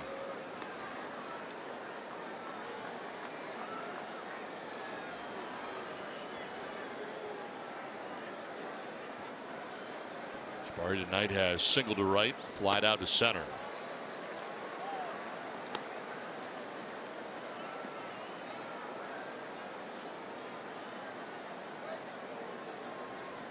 Six, 7, and 8 for San Diego here in the 6th inning. But now work to do, trailing by 2. Popped up foul off to the right, out of play. Well, bullpens are so important these days. We know that, to bridge the gap here in Los Angeles to Kenley Jansen. So trying to get to Wood. And here's the game summary as far as the offense is concerned. Christian Villanueva doing the job with his 4th home run.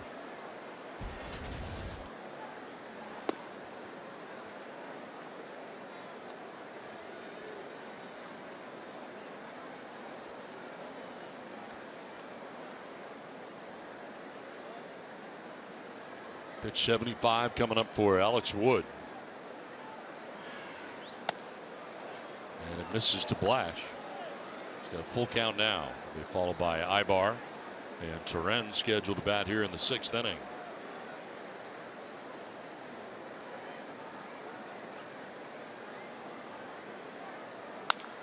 To center, and a base hit for Blash. Second hit of the night for Jabari. He's 2 for 3. Shortstop Eric Ibar. So lead runner on here for the Padres in the 6th inning. Jabari went and got something off speed again. A changeup down and away off the end of the bat.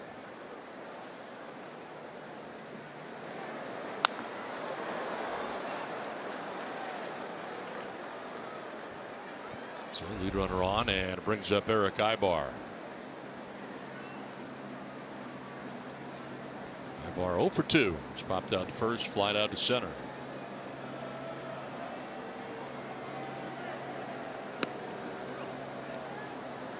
It's amazing. Wood, who is 15-3 on the year, looking for his 16th win, has only thrown 100 pitches in an outing once all year. That's getting some offense, right, and having a secure bullpen to bridge that gap to Kenley Jansen. Popped up foul, out of play. Wood's gone 8 innings once, 7 plus 4 times, and 6 innings 11. So it's not like he's not going deep into games. Right. He's just doing it with a minimal amount of pitches thrown. He's got a 2-run lead now with which to work. Nobody out here in the 6th inning. Leadoff base hit by Jabari Blash. Now Ibar with a count of 1-1.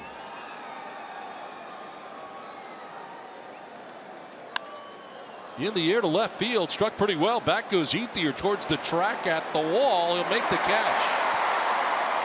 Flash back to the bag at first after the long flyout by Eric Ibar. 1 down. Looked like Eric was just out in front of it a little bit. Change up. Went down and got it, and that's just the difference there. Out on that front foot just a little bit too early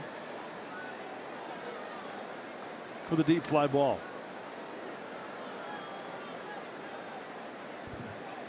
So runner at first and 1 down, and Luis Turen's coming up. Padres catcher is flied out to right and was intentionally walked his last time up.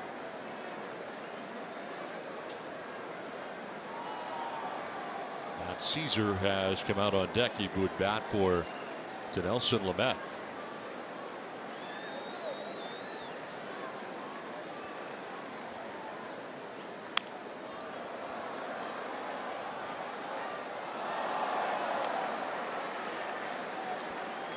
There is Caesar.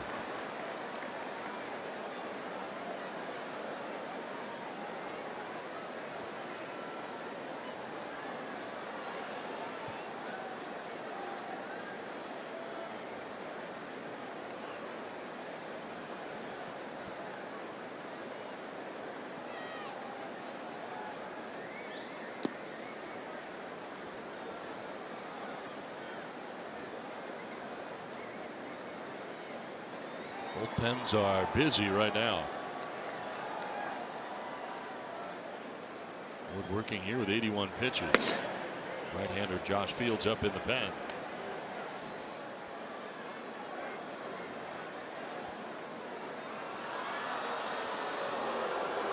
Well, a beach ball coming out this time in right field of the pavilion.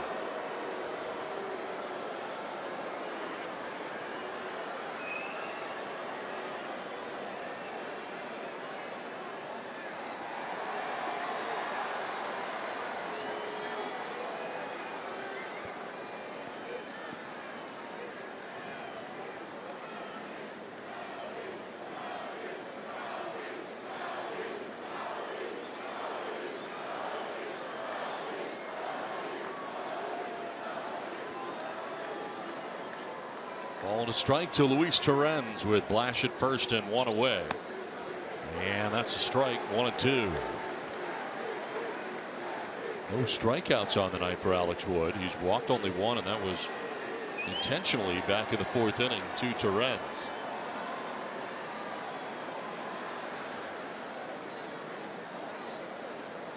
Two solo home runs, one to Villanueva and one to Renfroe.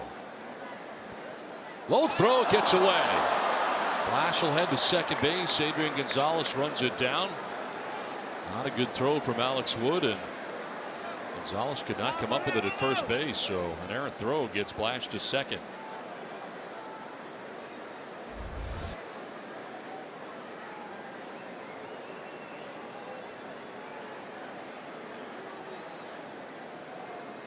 Yeah, I know that ball hit the dirt. I thought, and I'm not putting blame on Adrian Gonzalez, but that's a pickable ball, I think, huh? I thought so. Bad throw, yes. Pickable, absolutely.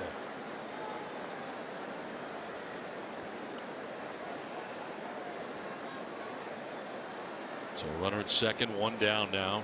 It's ahead of Torrens, 1-2. To center, and Bellinger in a few steps to make the catch.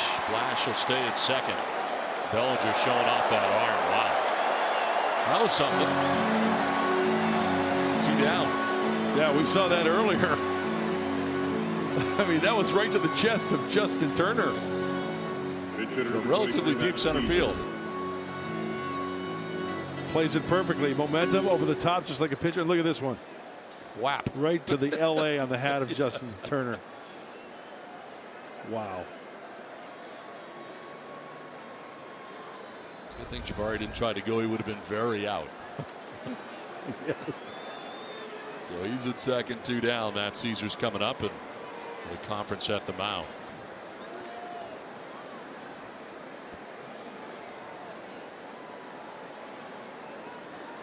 Caesar coming off the bench here to pinch hit for the Mets. So that's a night for the Padres starter.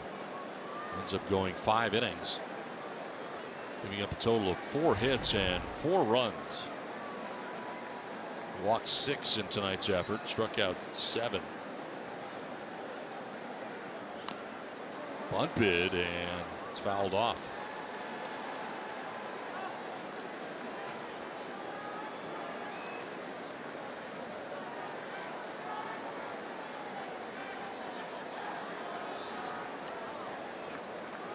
Blash at second, 2 away in the Padres' 6th inning.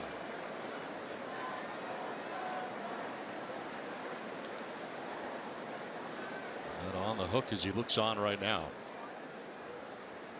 The Padres trailing 4-2. Tying run at the plate right now in Matt Caesar. Strike 2.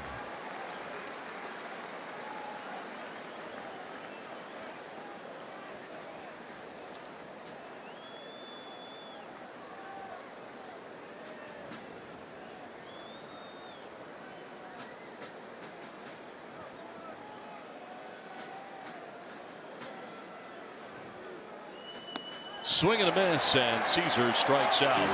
First K of the night for Alex Wood ends the top of the 6th inning. Dodgers on top of this one, 4-2.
He is a Padres alumni, and we were playing some softball here today against the Marines. I think the 05 and 06 teams were really special. We had a lot of fun. It's been exciting baseball. Andy's done a great job of holding everybody accountable. Moving forward, I think there's a lot of good things on the horizon. Friday on Padres POV, presented by Nissan. We celebrate all of San Diego with a tailgate party at Petco Park. Also, Padres alumni challenge the Marines to a softball game. Plus, we sit down with former Padres alum Scott Linebrink. That's Friday after Padres Live. The pitching change here for San Diego, moving to the bottom of the 6th inning after Dinelson Lamet pitched the first 5. This pitching change is brought to you by El Cajon Ford and Kyle McGrath. First out of the pen for the Padres tonight. Last time out for Kyle was Sunday against the Rockies in San Diego, his 15th game. Owns a 1.23 ERA in 7 games versus NL West teams. He's a soft tosser, very deceptive. Tops out about 86, 87 on the fastball. He's got a nice changeup as well.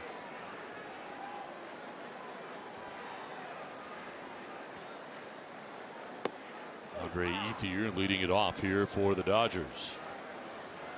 Pinch hitter waiting on deck here for LA. Looks like Kike Hernandez. Be pinch hitting for Alex Wood, so the Dodgers starter will be done.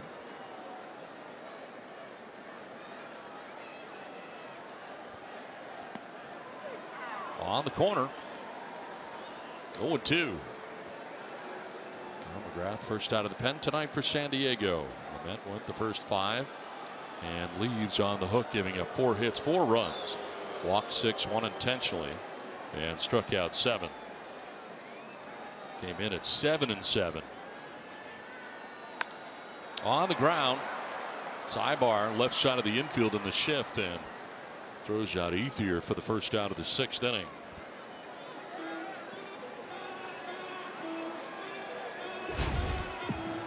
Well, as far as strikeouts go for Lamet, his last start of 2017, most strikeouts in a rookie season all time in Padres history. There's 139 Ks with 7 strikeouts tonight. Places him 4th all time. I think Dinelson should be very proud of himself. The strides that he has made this year, and of course always room to get better. We all know that. It's fun to watch. One out pinch hitter is Kike Hernandez, who got a start last night. Comes off the bench tonight to pinch hit here in the 6th inning.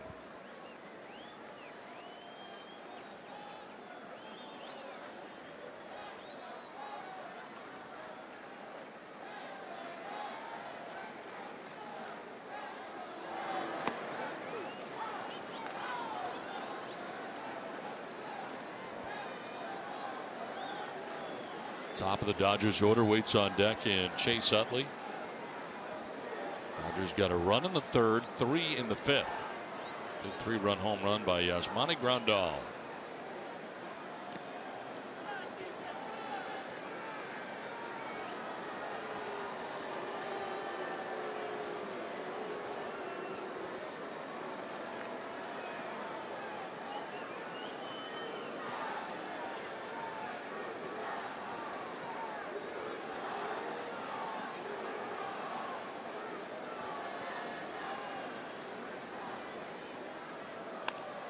Cued foul off the end of the bat. Watch out of the spin. Looked like it may come back. That stays foul.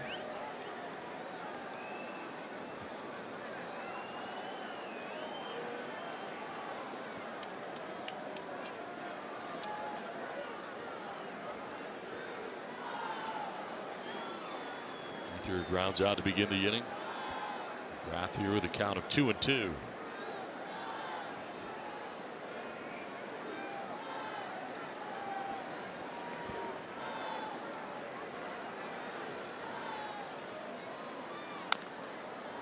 Foul outside of third. It's tough staying back on that 86, 87 mile an hour cheese from Kyle McGrath. Seriously, how many right-handed hitters do we see pull balls down that way, right? Out ahead.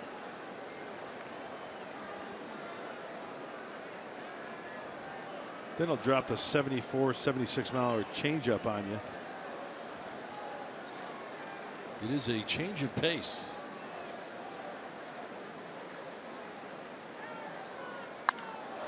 Line to left. Flash going back over his head. One hops the wall. Heading for 2 is Hernandez. He'll get there standing.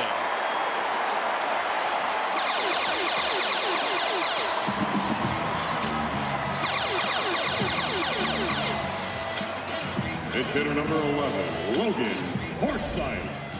And because Kyle McGrath does not throw that hard, he's got to hit his spots.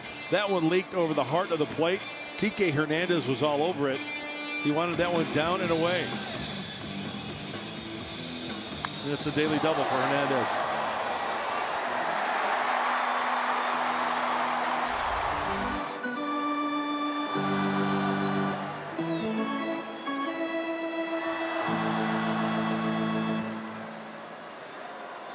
So Hernandez at second base with 1 out. That's going to bring up Logan Forsythe. Pinch hit for Chase Utley. Forsythe had a big game last night. Game 1 of the series. It's a .233. 6 homers, 36 runs batted in.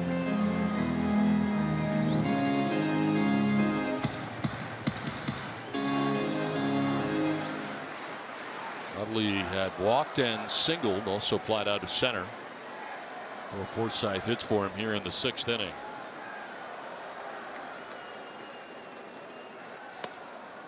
Ball 1.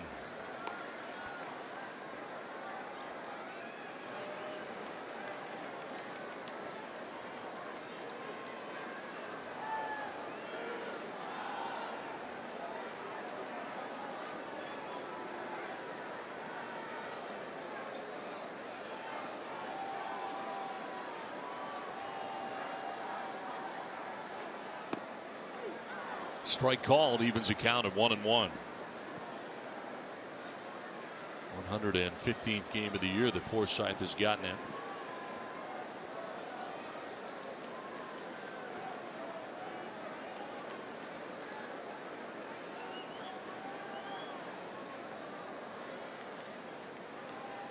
Kike Hernandez at second, 1 down here in the 6th inning.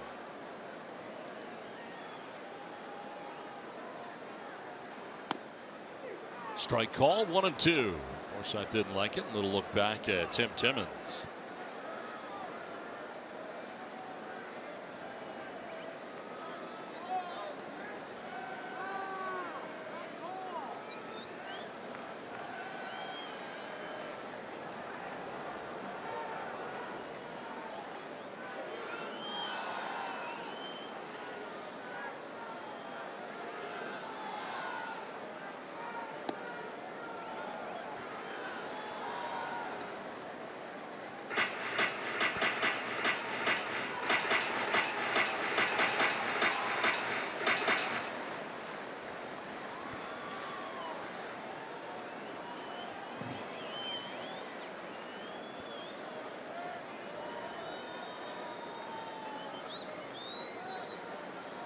We got Seager, then Turner anticipated here in the inning. There is one out. Forsythe fouls it back to the screen, and it hangs here at 2-2. Entered the night last night for Forsythe. Game 1 of the series, went 3 for 3. A home run and double. Drove in a career high 4 runs last night. Bases clearing double in the first inning. Driving in 3 and then had a solo shot later on. It's all part of a Dodgers win. Now he pinch hits here in the 6th inning. The runner at second. And drives one to left field. Flash back at the wall to make the catch. Tagging up, moving from second to third is Hernandez on the long fly out to Logan Forsythe. 2 down here in the 6th inning.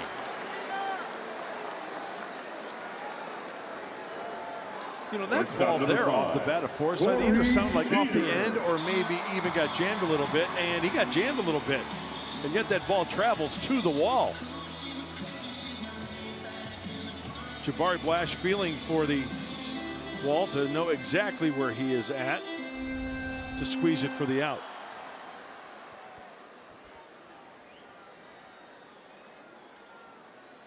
So 2 down. Hernandez 90 feet away at third base. And it brings up Corey Seager.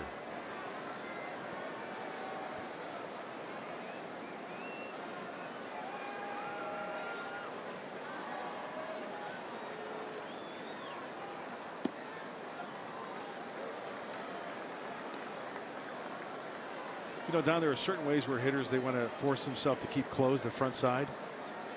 Look at Corey Seager foot. I mean, oh my gosh, really? Looks like it hurts. Come on.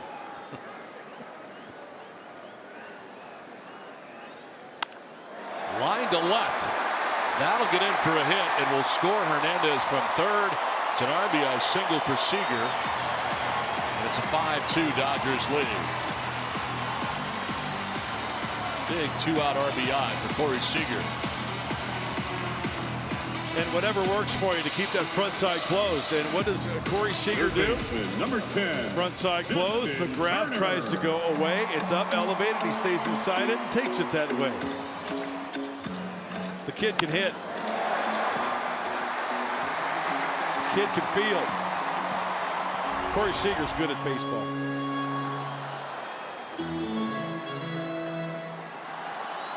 Two outs, Seager at first, and it brings up Justin Turner. Struck out in the first, fly to left in the third, walked and scored in the 5th inning. In the dirt, and Torrens blocks it.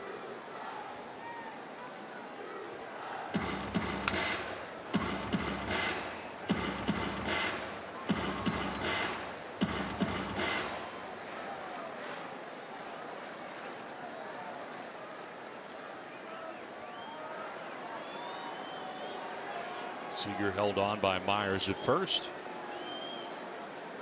Outfield playing for Turner to pull. Tried to there and swings through that. 1-1. Oh, he got him with the escargot ball. It's got snails in it. No, it comes in at snail's pace. That's the changeup from McGrath. Look, you see the tentacles? And it just kind of slowly goes up to the plate. Tired of waiting and decided to swing. Yep.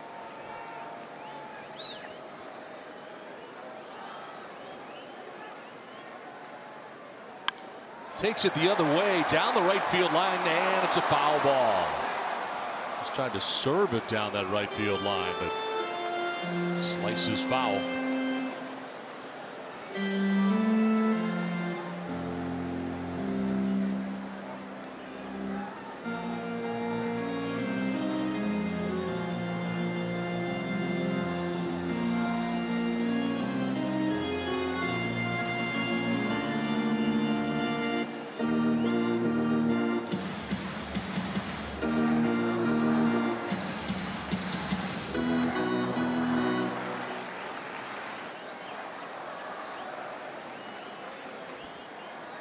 Corey Seager's just driven in another run for the Dodgers, put LA on top 5-2. He's at first. 2 down here in the 6th. And 1-2 coming up to Justin Turner. To right field and a base hit. Seager to second on the first hit of the night for Justin Turner. See how easy that swing was, Don? He flirted with that double down the right field line that was just foul. And that's why he's so good. That's why he's got a chance to win a batting championship. Going into tonight, 5 points behind Charlie Blackmon. Just nice, easy swing, taking it to right field. Yeah, we know he can pull the ball with authority. And he realized there's just many hits out in right field as well.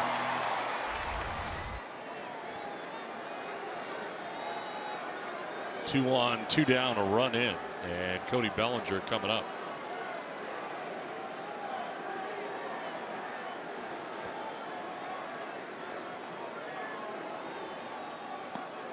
Wow, down to one knee with that cut. Changed up.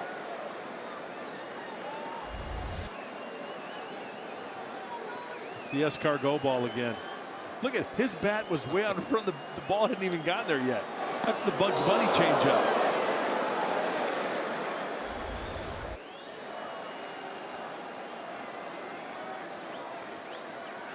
Pickoff play at second. And back safely at second base is Seager. Ibar cheating in the shortstop.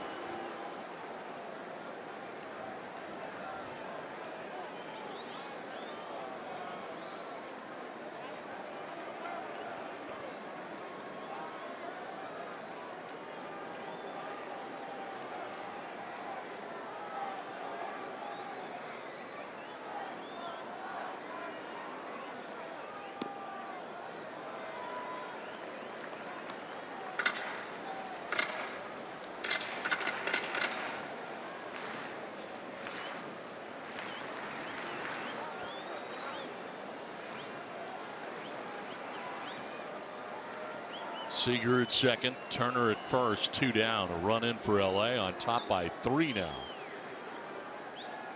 And Bellinger will take ball 2. Struck out in the first, grounded out in the third, walked and scored. It's part of a 3-run 5th inning thanks to the 3-run shot by Yasmani Grandal.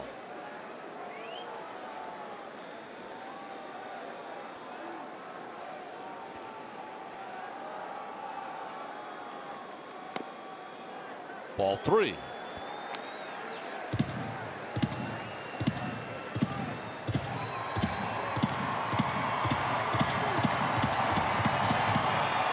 Like Grandal on deck.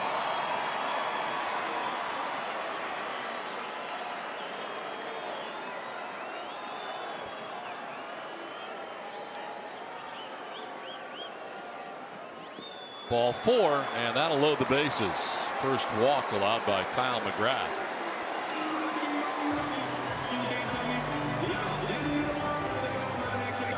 That's Darren Balsley.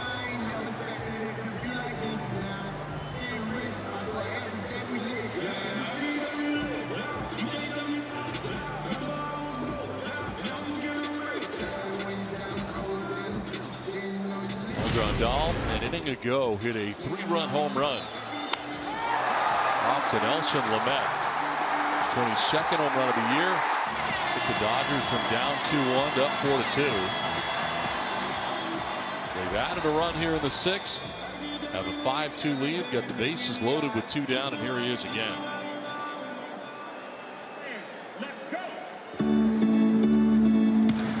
Now batting from the right side, where he's hitting at a 229 clip as opposed to 250 from the left side.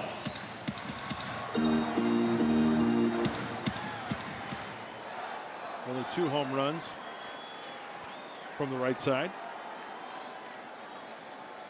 this year.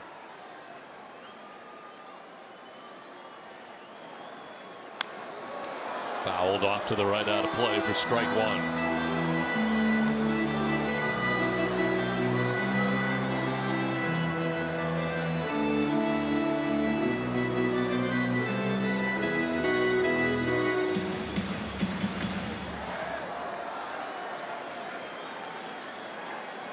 Bases filled with Dodgers.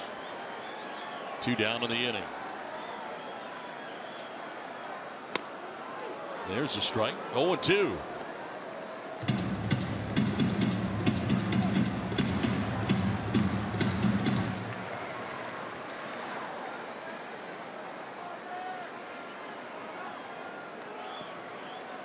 Seager at third, Turner at second, Bellinger at first.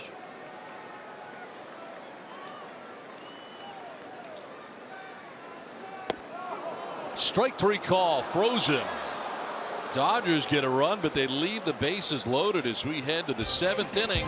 LA on top 5-2.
Presents Padres Baseball, brought to you by Petco, where the pets go. And by the all-new Subaru Impreza, Subaru symmetrical all-wheel drive, plus 28 miles per gallon, more than a car, it's a Subaru.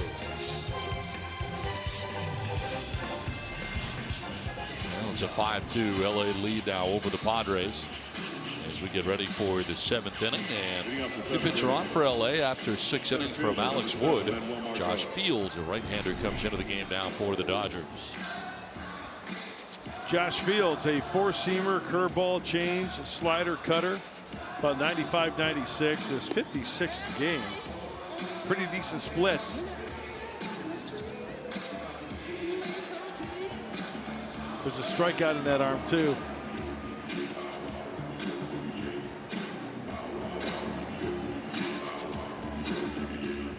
Logan Forsythe now at second base as he pinch hit for Chase Utley. Top of the Padres order, Manuel Margot coming up here to begin things in the 7th. Singled in the 3rd, a 1-for-3 night.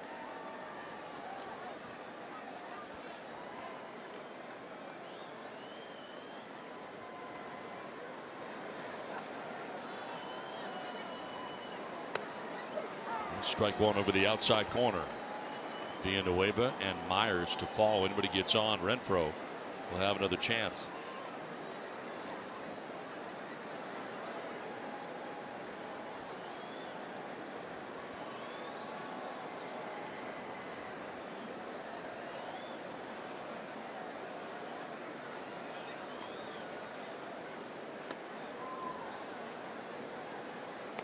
Wood goes the first 6 innings. Allows a total of 8 hits and 2 runs. Walked one, it was intentionally. And struck out one. Last batter that he faced, pinch hitter Matt Caesar. In the 6th inning, he struck out, and that was it.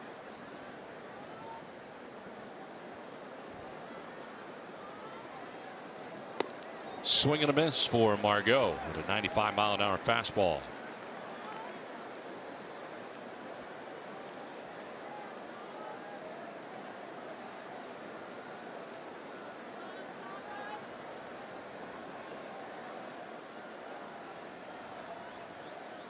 And with 13 home runs, leading off most days for the Padres. It's the face out of the way on a pitch up and in at 97. He's throwing hard. A lot of pitches up in the zone as well for Josh Fields.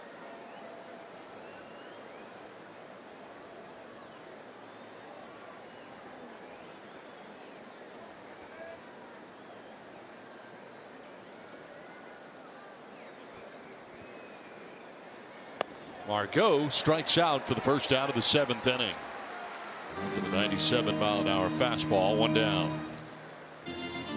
Now Bryce Harper back in the lineup for the Washington Nationals in a losing cause tonight, but they are certainly glad to have him back for a couple games before the postseason. With him, 64 and 41. Without him, 31 and 21.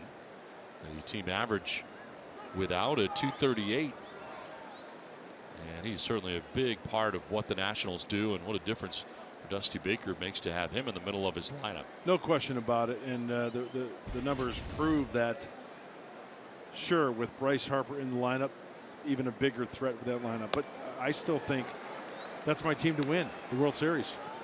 They proved that they can still score some runs and comfortable wins without him in the lineup. But my gosh, what a boost that's going to be for the Nationals. Christian Villanueva has 2 hits in the game, single in the first, a home run in the 5th. That's here. The base is empty. Check swing foul outside of first has him down 0-2.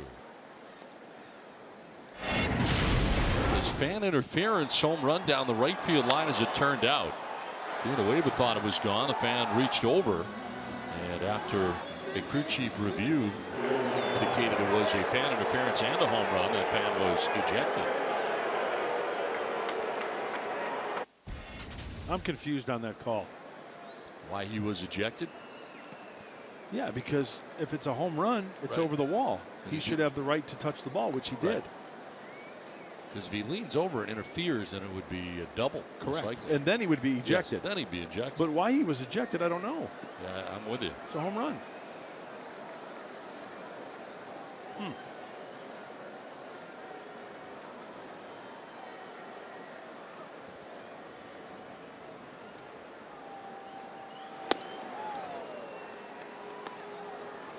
But up, and it's 2-2 to Villanueva.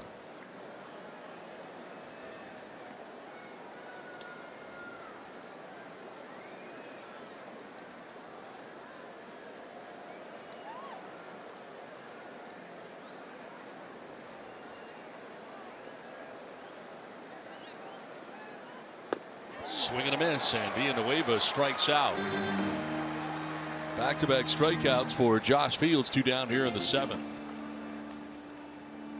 First baseman number 4, Will Myers.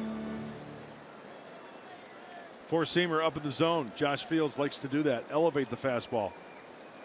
Up the ladder.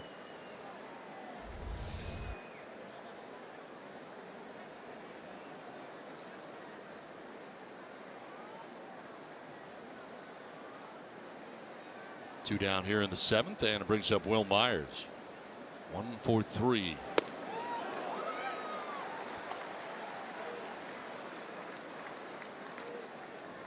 The 1 part, an infield hit in the 3rd inning for Myers.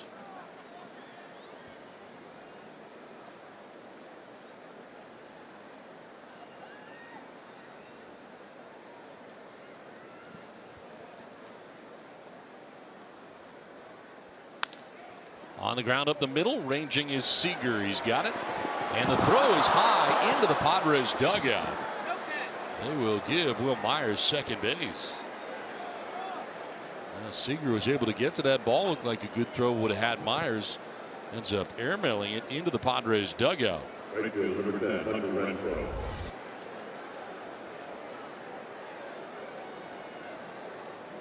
Well, he was set up perfectly. Just worked underneath, almost like we were talking about pitching, right? Working underneath it, work it up, airmail.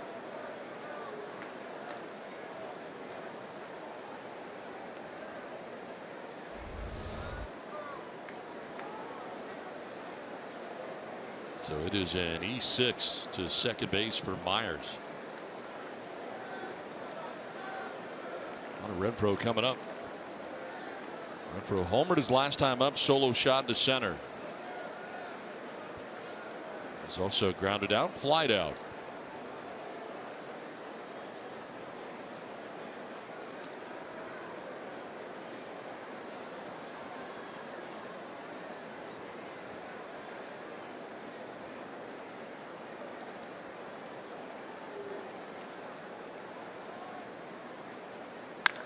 Line to center field, a base hit for Renfroe. Myers being waved around. Here's the throw from center from Bellinger, and Myers will be out at the plate.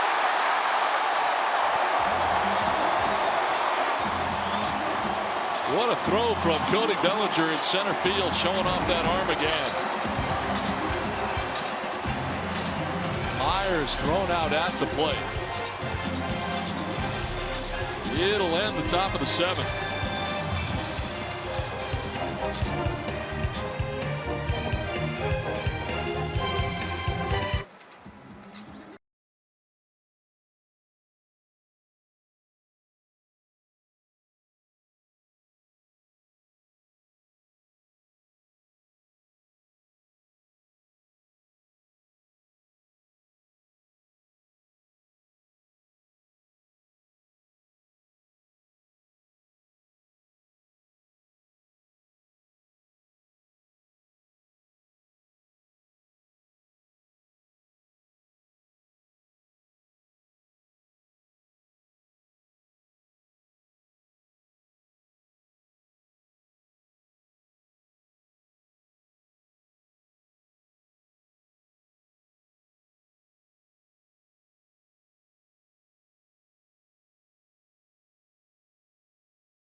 It's presented by your San Diego Hyundai dealers.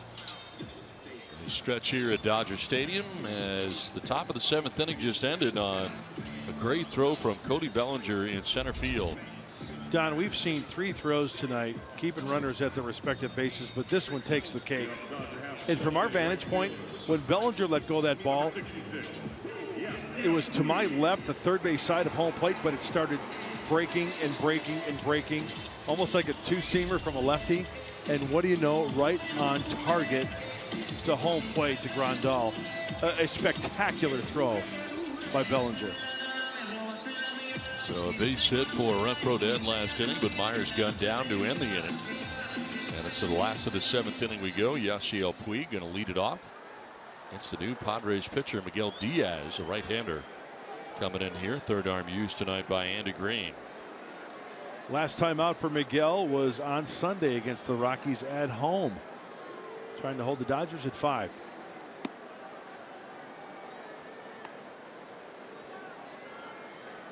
Kyle McGrath went an inning, gave up a run.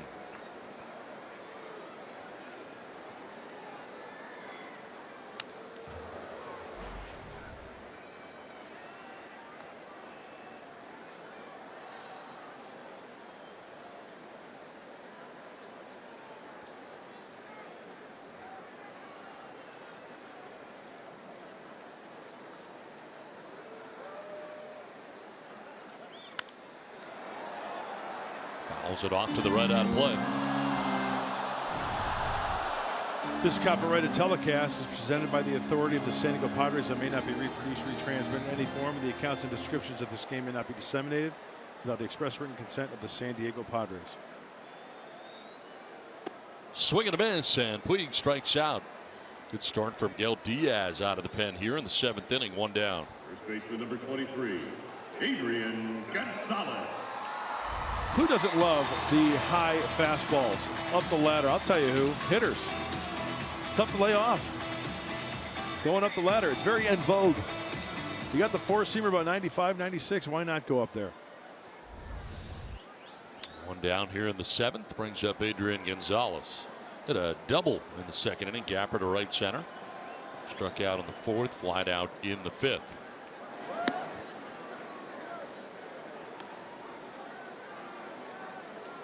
Nelson Lamet started tonight with the first 5, giving up 4. Kyle McGrath goes an inning, giving up a run of his own.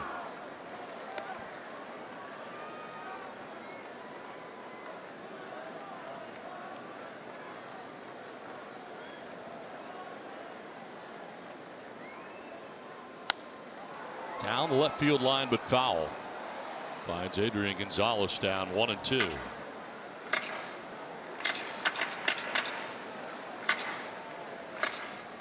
Padres shifting on Gonzalez on the right side, and they bring Christian Villanueva, the third baseman, to the right side to stack it up. Infield that way, outfield that way.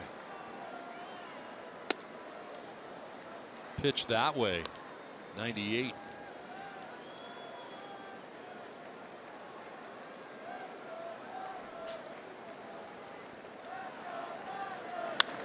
In the air to deep left field. Blast going back, gets twisted up. Doesn't matter, it's gone. Third home run of the year for Gonzalez. Takes it the other way out of the yard. And the LA Dodgers take a 6-2 lead.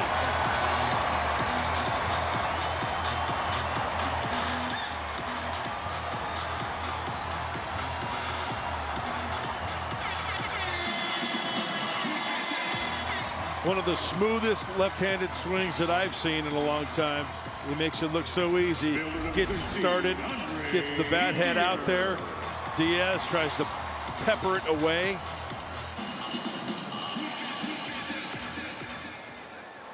And he goes to the opposite field for the home run.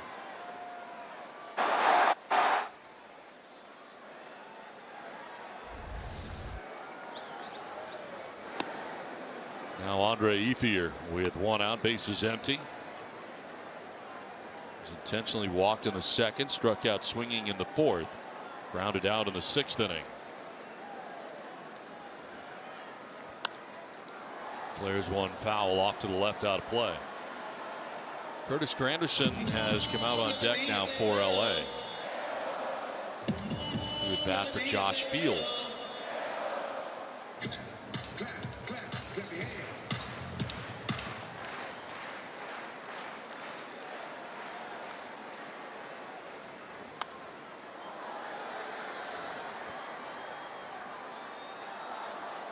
Diaz ahead here, 1-2.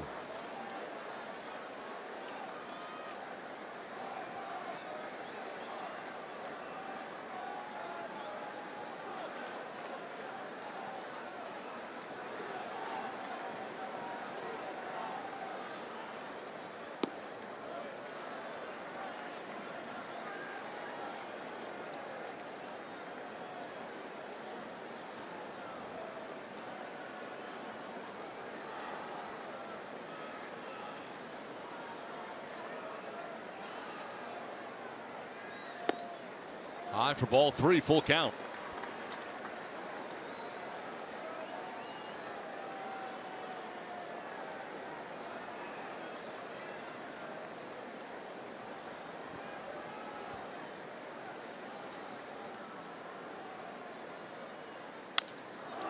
To left center.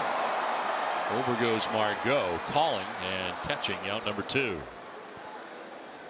Blash ran in behind him, 2 down.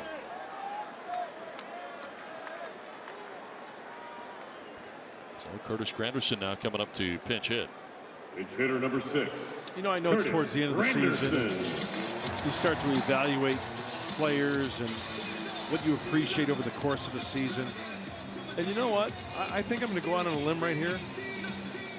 You know who my favorite Padre is this year? Who's that? Position player wise? The guy who just caught that ball in center field. Manuel Margot. I'm a big fan.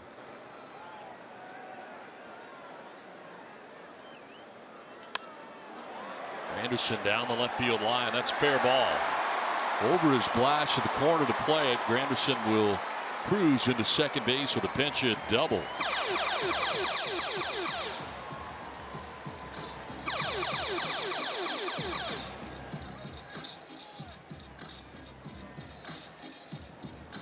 Second baseman number 11, Logan. Tell you what, Alex Trebek having a field day today. How many daily doubles? 1, 2, 3, 4. I've got 4 daily doubles tonight for the Doyers. Is it me or is that really annoying? It's annoying. We heard it a lot last night too. A lot of doubles. Yeah. So right 2 down. Granderson at second base. And Logan Forsythe batting for the second time. Pinch hit in the 6th inning. And the answer is this noise is played when the Dodger hits a double. Don, what is annoying? You are correct. It's really annoying. Yeah, it is.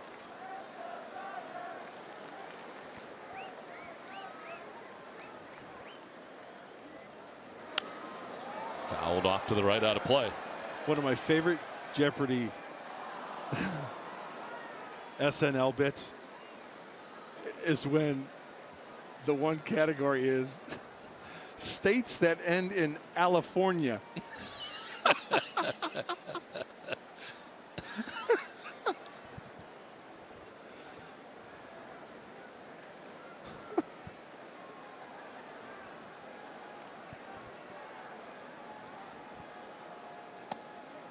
Outside for ball 2. 2-1.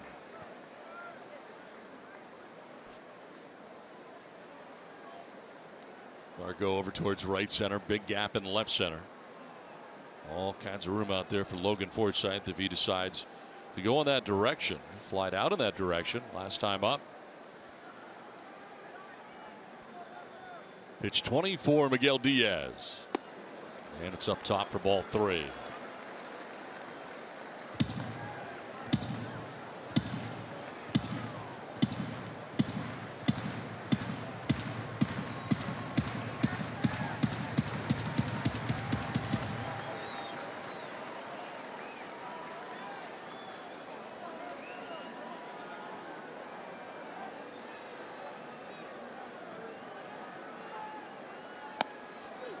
Strike called. Forsythe was headed to first base. Gets the bad news from Tim Timmons. Full count now.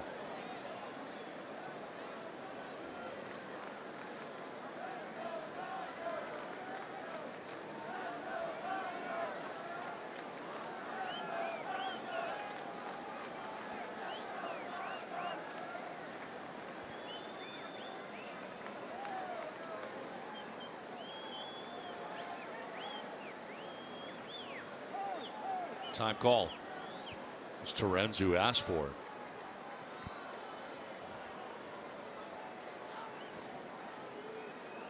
Nelson Lamet on the hook tonight. Went 5 innings, giving up 4 runs.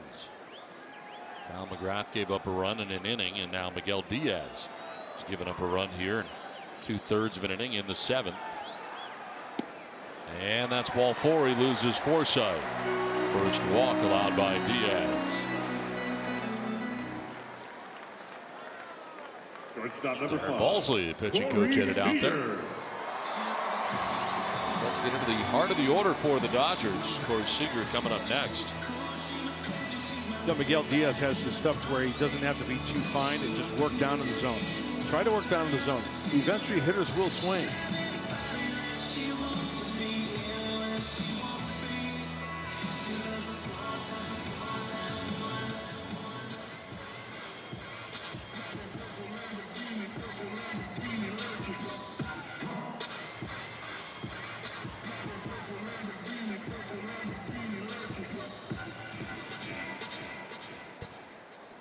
Corey Seager tonight has struck out swinging, walked, grounded out, and singled to drive in a run, picking up his 72nd RBI.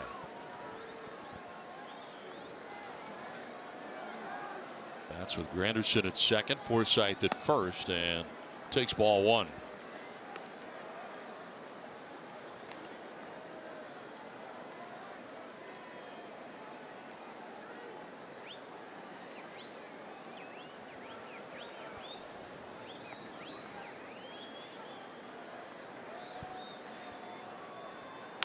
On the ground, softly hit. It is going to be a foul ball. Myers. Well, he had a fair ball there, but foul ball called. Those have got to be hard to call as an umpire, aren't they? Whether or not it goes over the bag. Yeah, here's another one that I don't get, or that must be tough.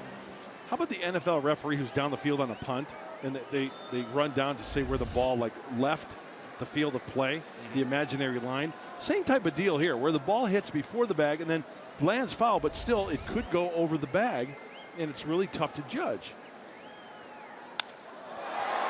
Out to right center field and deep. That's gone. Corey Seager's hit his 21st. It's a 3-run shot. And that opens things up on top 9-2 with the LA Dodgers.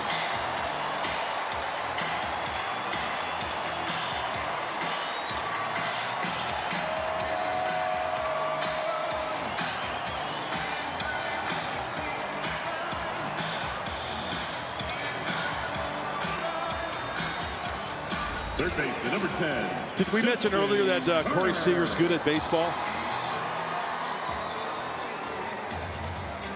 Looks like an off-speed pitch, maybe a changeup.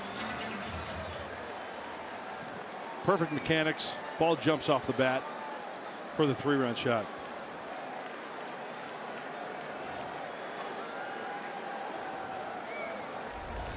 Four-run 7th inning to this point for LA. Turner takes a pitch in the dirt.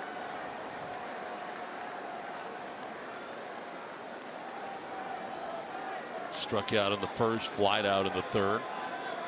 Walked in the 5th, single to right in the 6th. There he is in the 7th.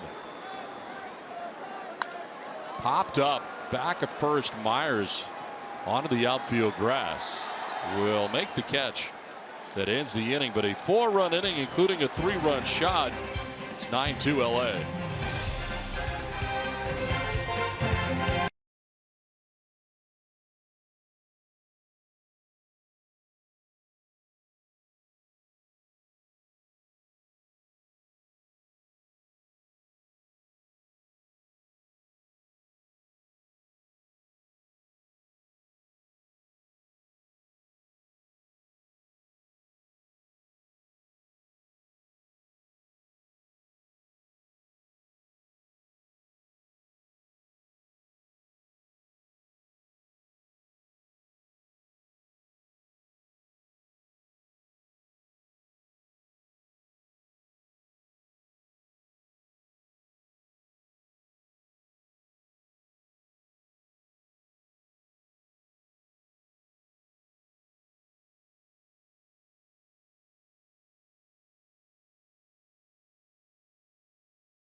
As we move along here to the 8th inning. 9-2 LA on top, and Tony Watson into the game now for the Dodgers, their 3rd pitcher used tonight.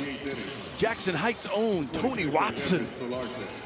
4-seamer, sinker, was a slider and a change as well. Well, a lot of changes for Dave Roberts.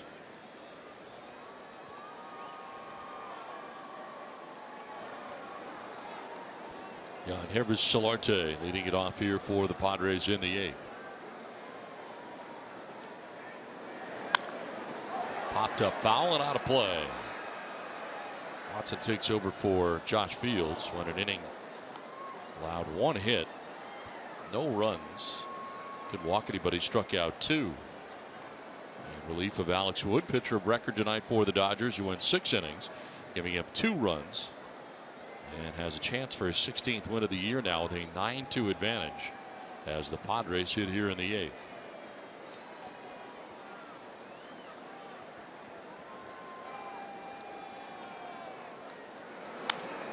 Fouled off to the right, out of play. You got a handle on any of these defensive changes? I got Seguin at first. Yes, that's correct. Barnes at second.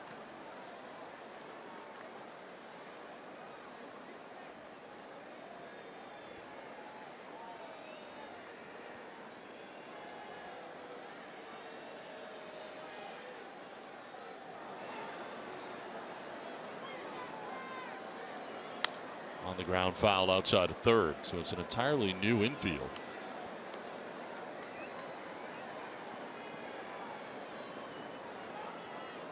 Forsythe now at third, Culberson at short. This is part of the game when the regulars hop on the bus and go back to the complex, right? Yeah, pretty much. Barnes at second and Seguin at first.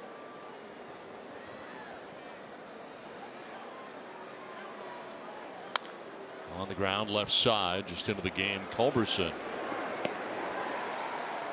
1 down in the 8th. Outfielder number 32, Jabari Blash. So 1 out, Jabari Blash coming up. Reminder, game 3 is tomorrow. Clayton Richard, 8-14 on the year with a 4.63 earned run average. He'll be matched up against Rich Hill, 11-8 with a 3.50 ERA. And for Hill, his final tune-up before the postseason. Coverage begins at 6:30, and then it's the Padres and the Dodgers in the finale of the 3-game series.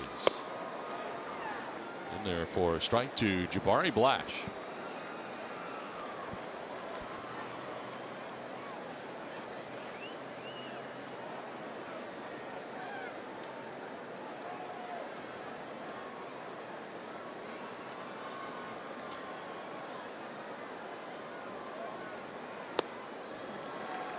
Down 0-2.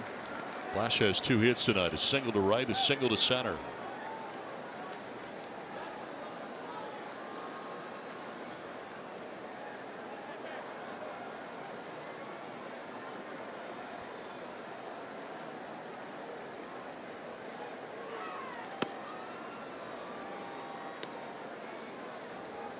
$47,432 on hand tonight for game 2. 47-432. And a lot have ducked out after a 4-run bottom of the 7th inning. And it's put the Dodgers on top 9-2. On the ground up the middle, it'll be Barnes from second base who throws out Blash. 2 down in the 8th inning.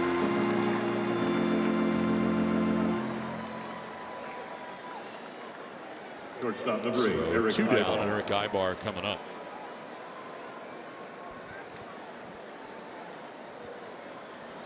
Ibar 0 for 3. He's popped out to first, flied out to center, and flied out to the warning track in left.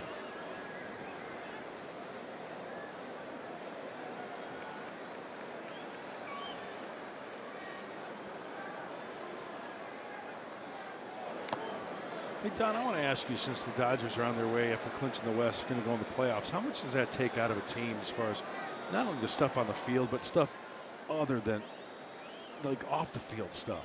I mean, the travel and the going into the postseason. Yeah, or when you're in the postseason. I mean, it's gut wrench time, right? Oh, it is, but I mean, it's certainly, the adrenaline's going pretty good, and I think we found a lot of players over the years have been rejuvenated by the postseason. Ground ball to first base. Seguin, a nice pick on the backhand, tags the bag at first. It's a 1-2-3, top of the 8th inning. Dodgers have a 9-2 lead.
It's Bellinger's throw from center field after this base hit by Hunter Renfroe. Coming around from second is Will Myers. He'll be gunned down by Bellinger. Tag applied by Grandal. What a throw. And that would end things in the 7th inning. 9-2 now. Dodgers on top as they come to bat here in the last half of the 8th inning. Corey Mazzoni coming in to pitch for the Padres. Back-to-back nights for Corey Mazzoni. Inning and a third last night. A couple of hits, 2 runs, walked 1, struck out 2. Difficulty falling behind. I should say difficulty getting ahead. He fell behind last night. Now his 5th game. Leading off the bottom of the 8th inning for the Dodgers, pinch hitter number 61, Alex Verdugo. Well, Alan Cordoba has taken over at shortstop. Carlos Suaje at second base. Alex Verdugo going to pinch hit here to begin things in the last of the 8th. Batting for Cody Bellinger.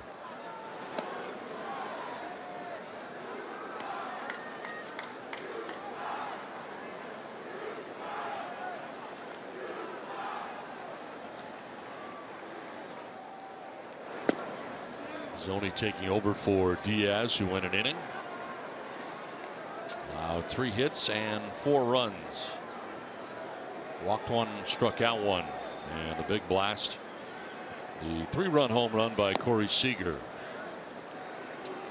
Zoni falling behind 3-0.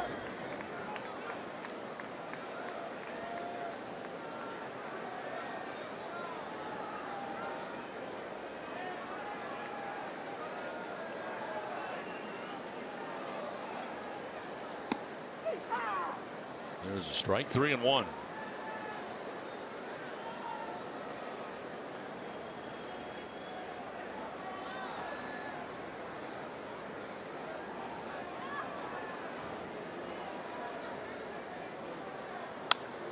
Lined and caught at third by Villanueva.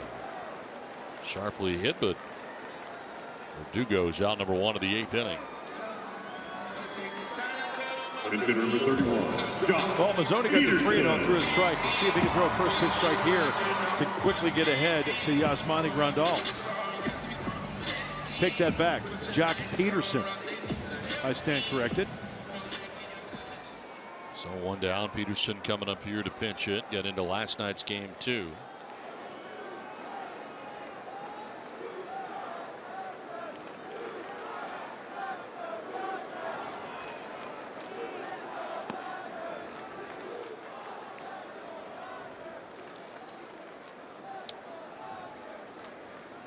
.210, 11 homers and 33 runs batted in. 97 total games for him. Sent down to AAA at one point this season for the Dodgers.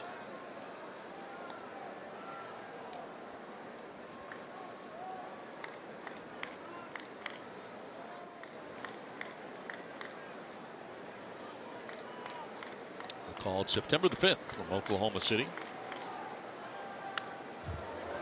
Foul back, 2-1.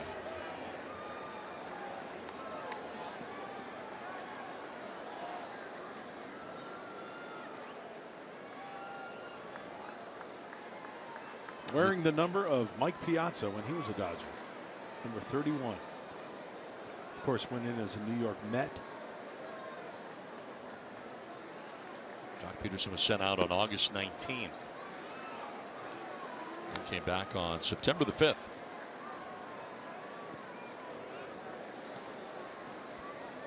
Outfield got a little crowded. That is a humbling experience, my friend.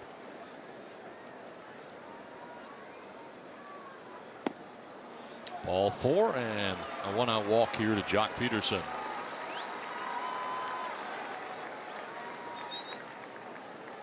Let's revisit our keys to the game, brought to you by your San Diego Honda dealers. Good wood off wood, not going to play there. 8 hits, 2 home runs, trailing 9-2, and no free outs. You know, the walks didn't help. They don't help. Padres pitchers issued 8 walks up to this point. 6 for the starter, Dinelson Lamet. Not good. 1 out, 1 on, and a pinch hitter here as Kyle Farmer.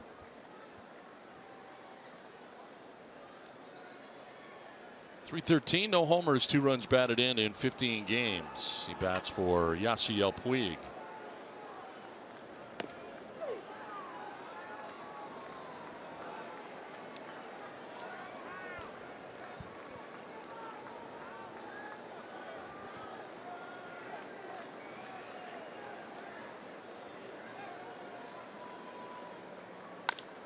Line into left field, a base hit.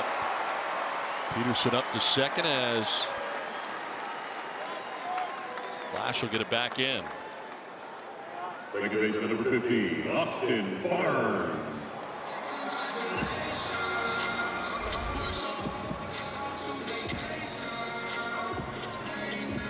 That's where the hitters like middle in.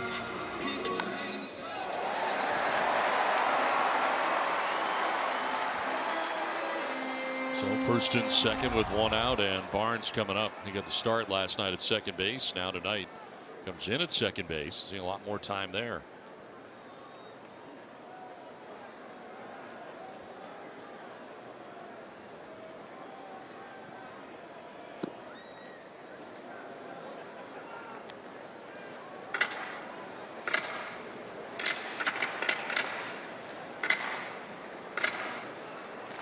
Koye Dixon has come out on deck for LA. There is Dixon. He's only falling behind 2-0.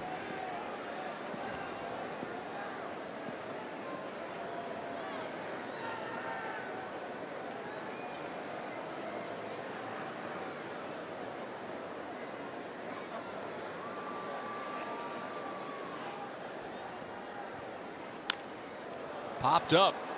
Myers coming from first base will make the catch. Infield fly rule in effect. 2 down in the inning.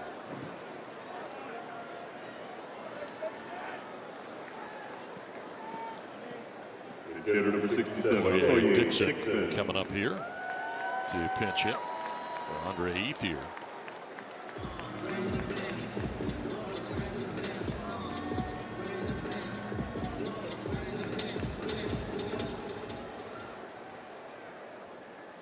.167, no homers, no runs batted in. Dixon's gotten into 6 games.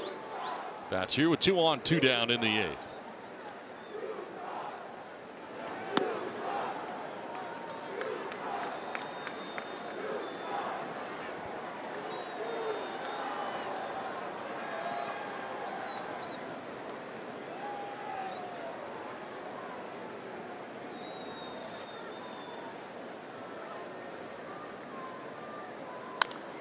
Popped up.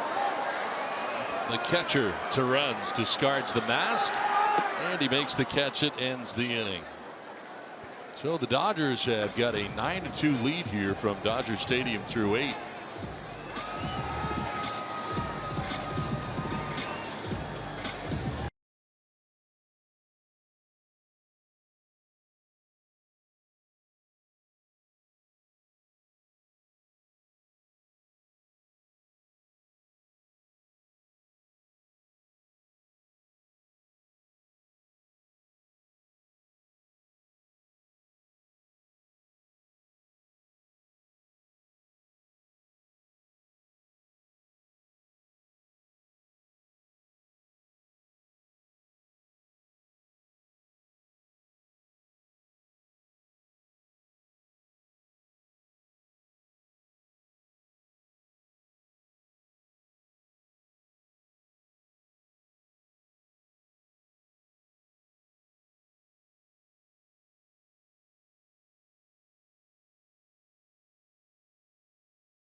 Padres getting ready for the top of the ninth inning as Brock Stewart takes over here. Dodgers using their fourth pitcher of the night.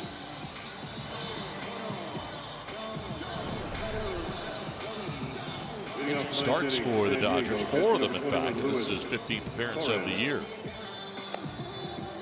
A 3.62 earned run average, splits .236 against lefties, .226 against right-handers.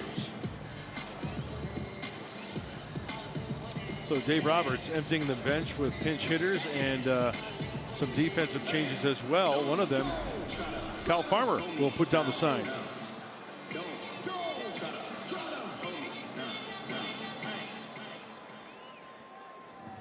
Dixon staying in the game in left field.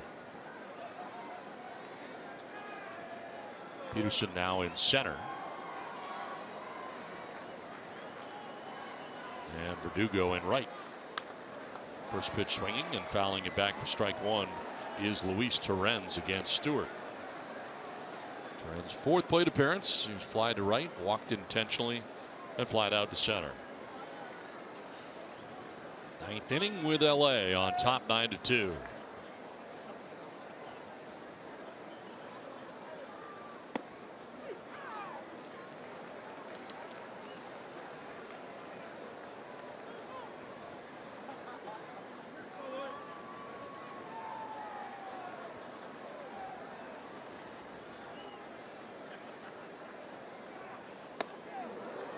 Up and in has Torrens ducking back out of the way.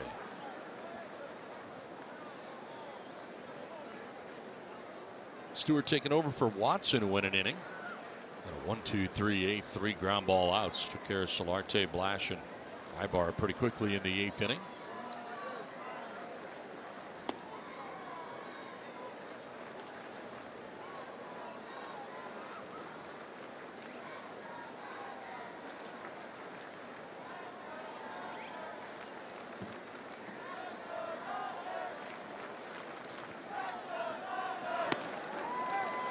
Strike 3 call. Torrens strikes out for the first out of the 9th inning.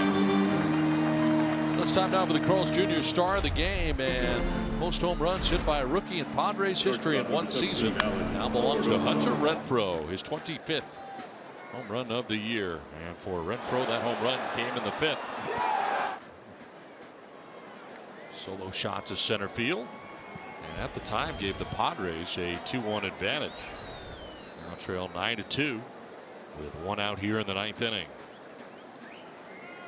Alan Cordoba batting for the first time.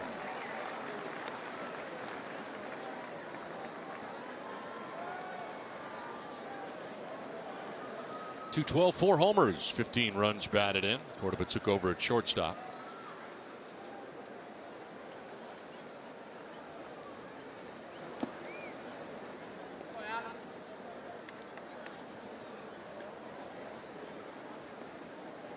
Alex Wood started this game for the Dodgers tonight. 6 innings, giving up 2 runs. Pitcher of record, chance for his 16th win of the year. Came in at 15-3.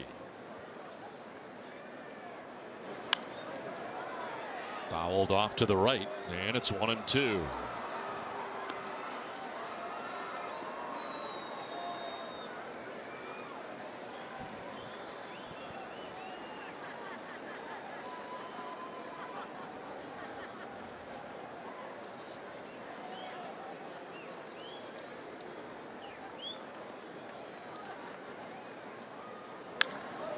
Softly lined, 1 hopper to shortstop. Culberson's throw in time, 2 down.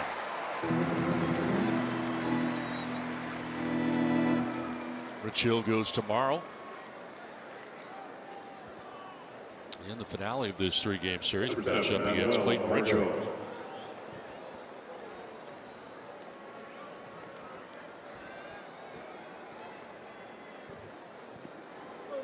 Top of the order, Manuel Margot coming up. Single back in the 3rd, 1 for 4 in the ball game.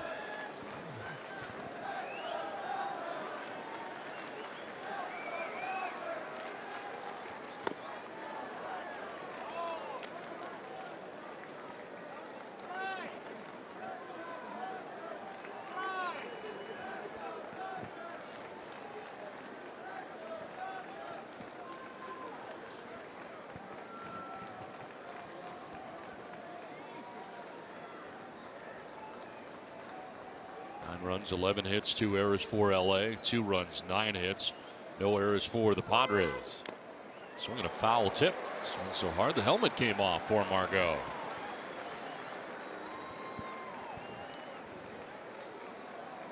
Go, Manny.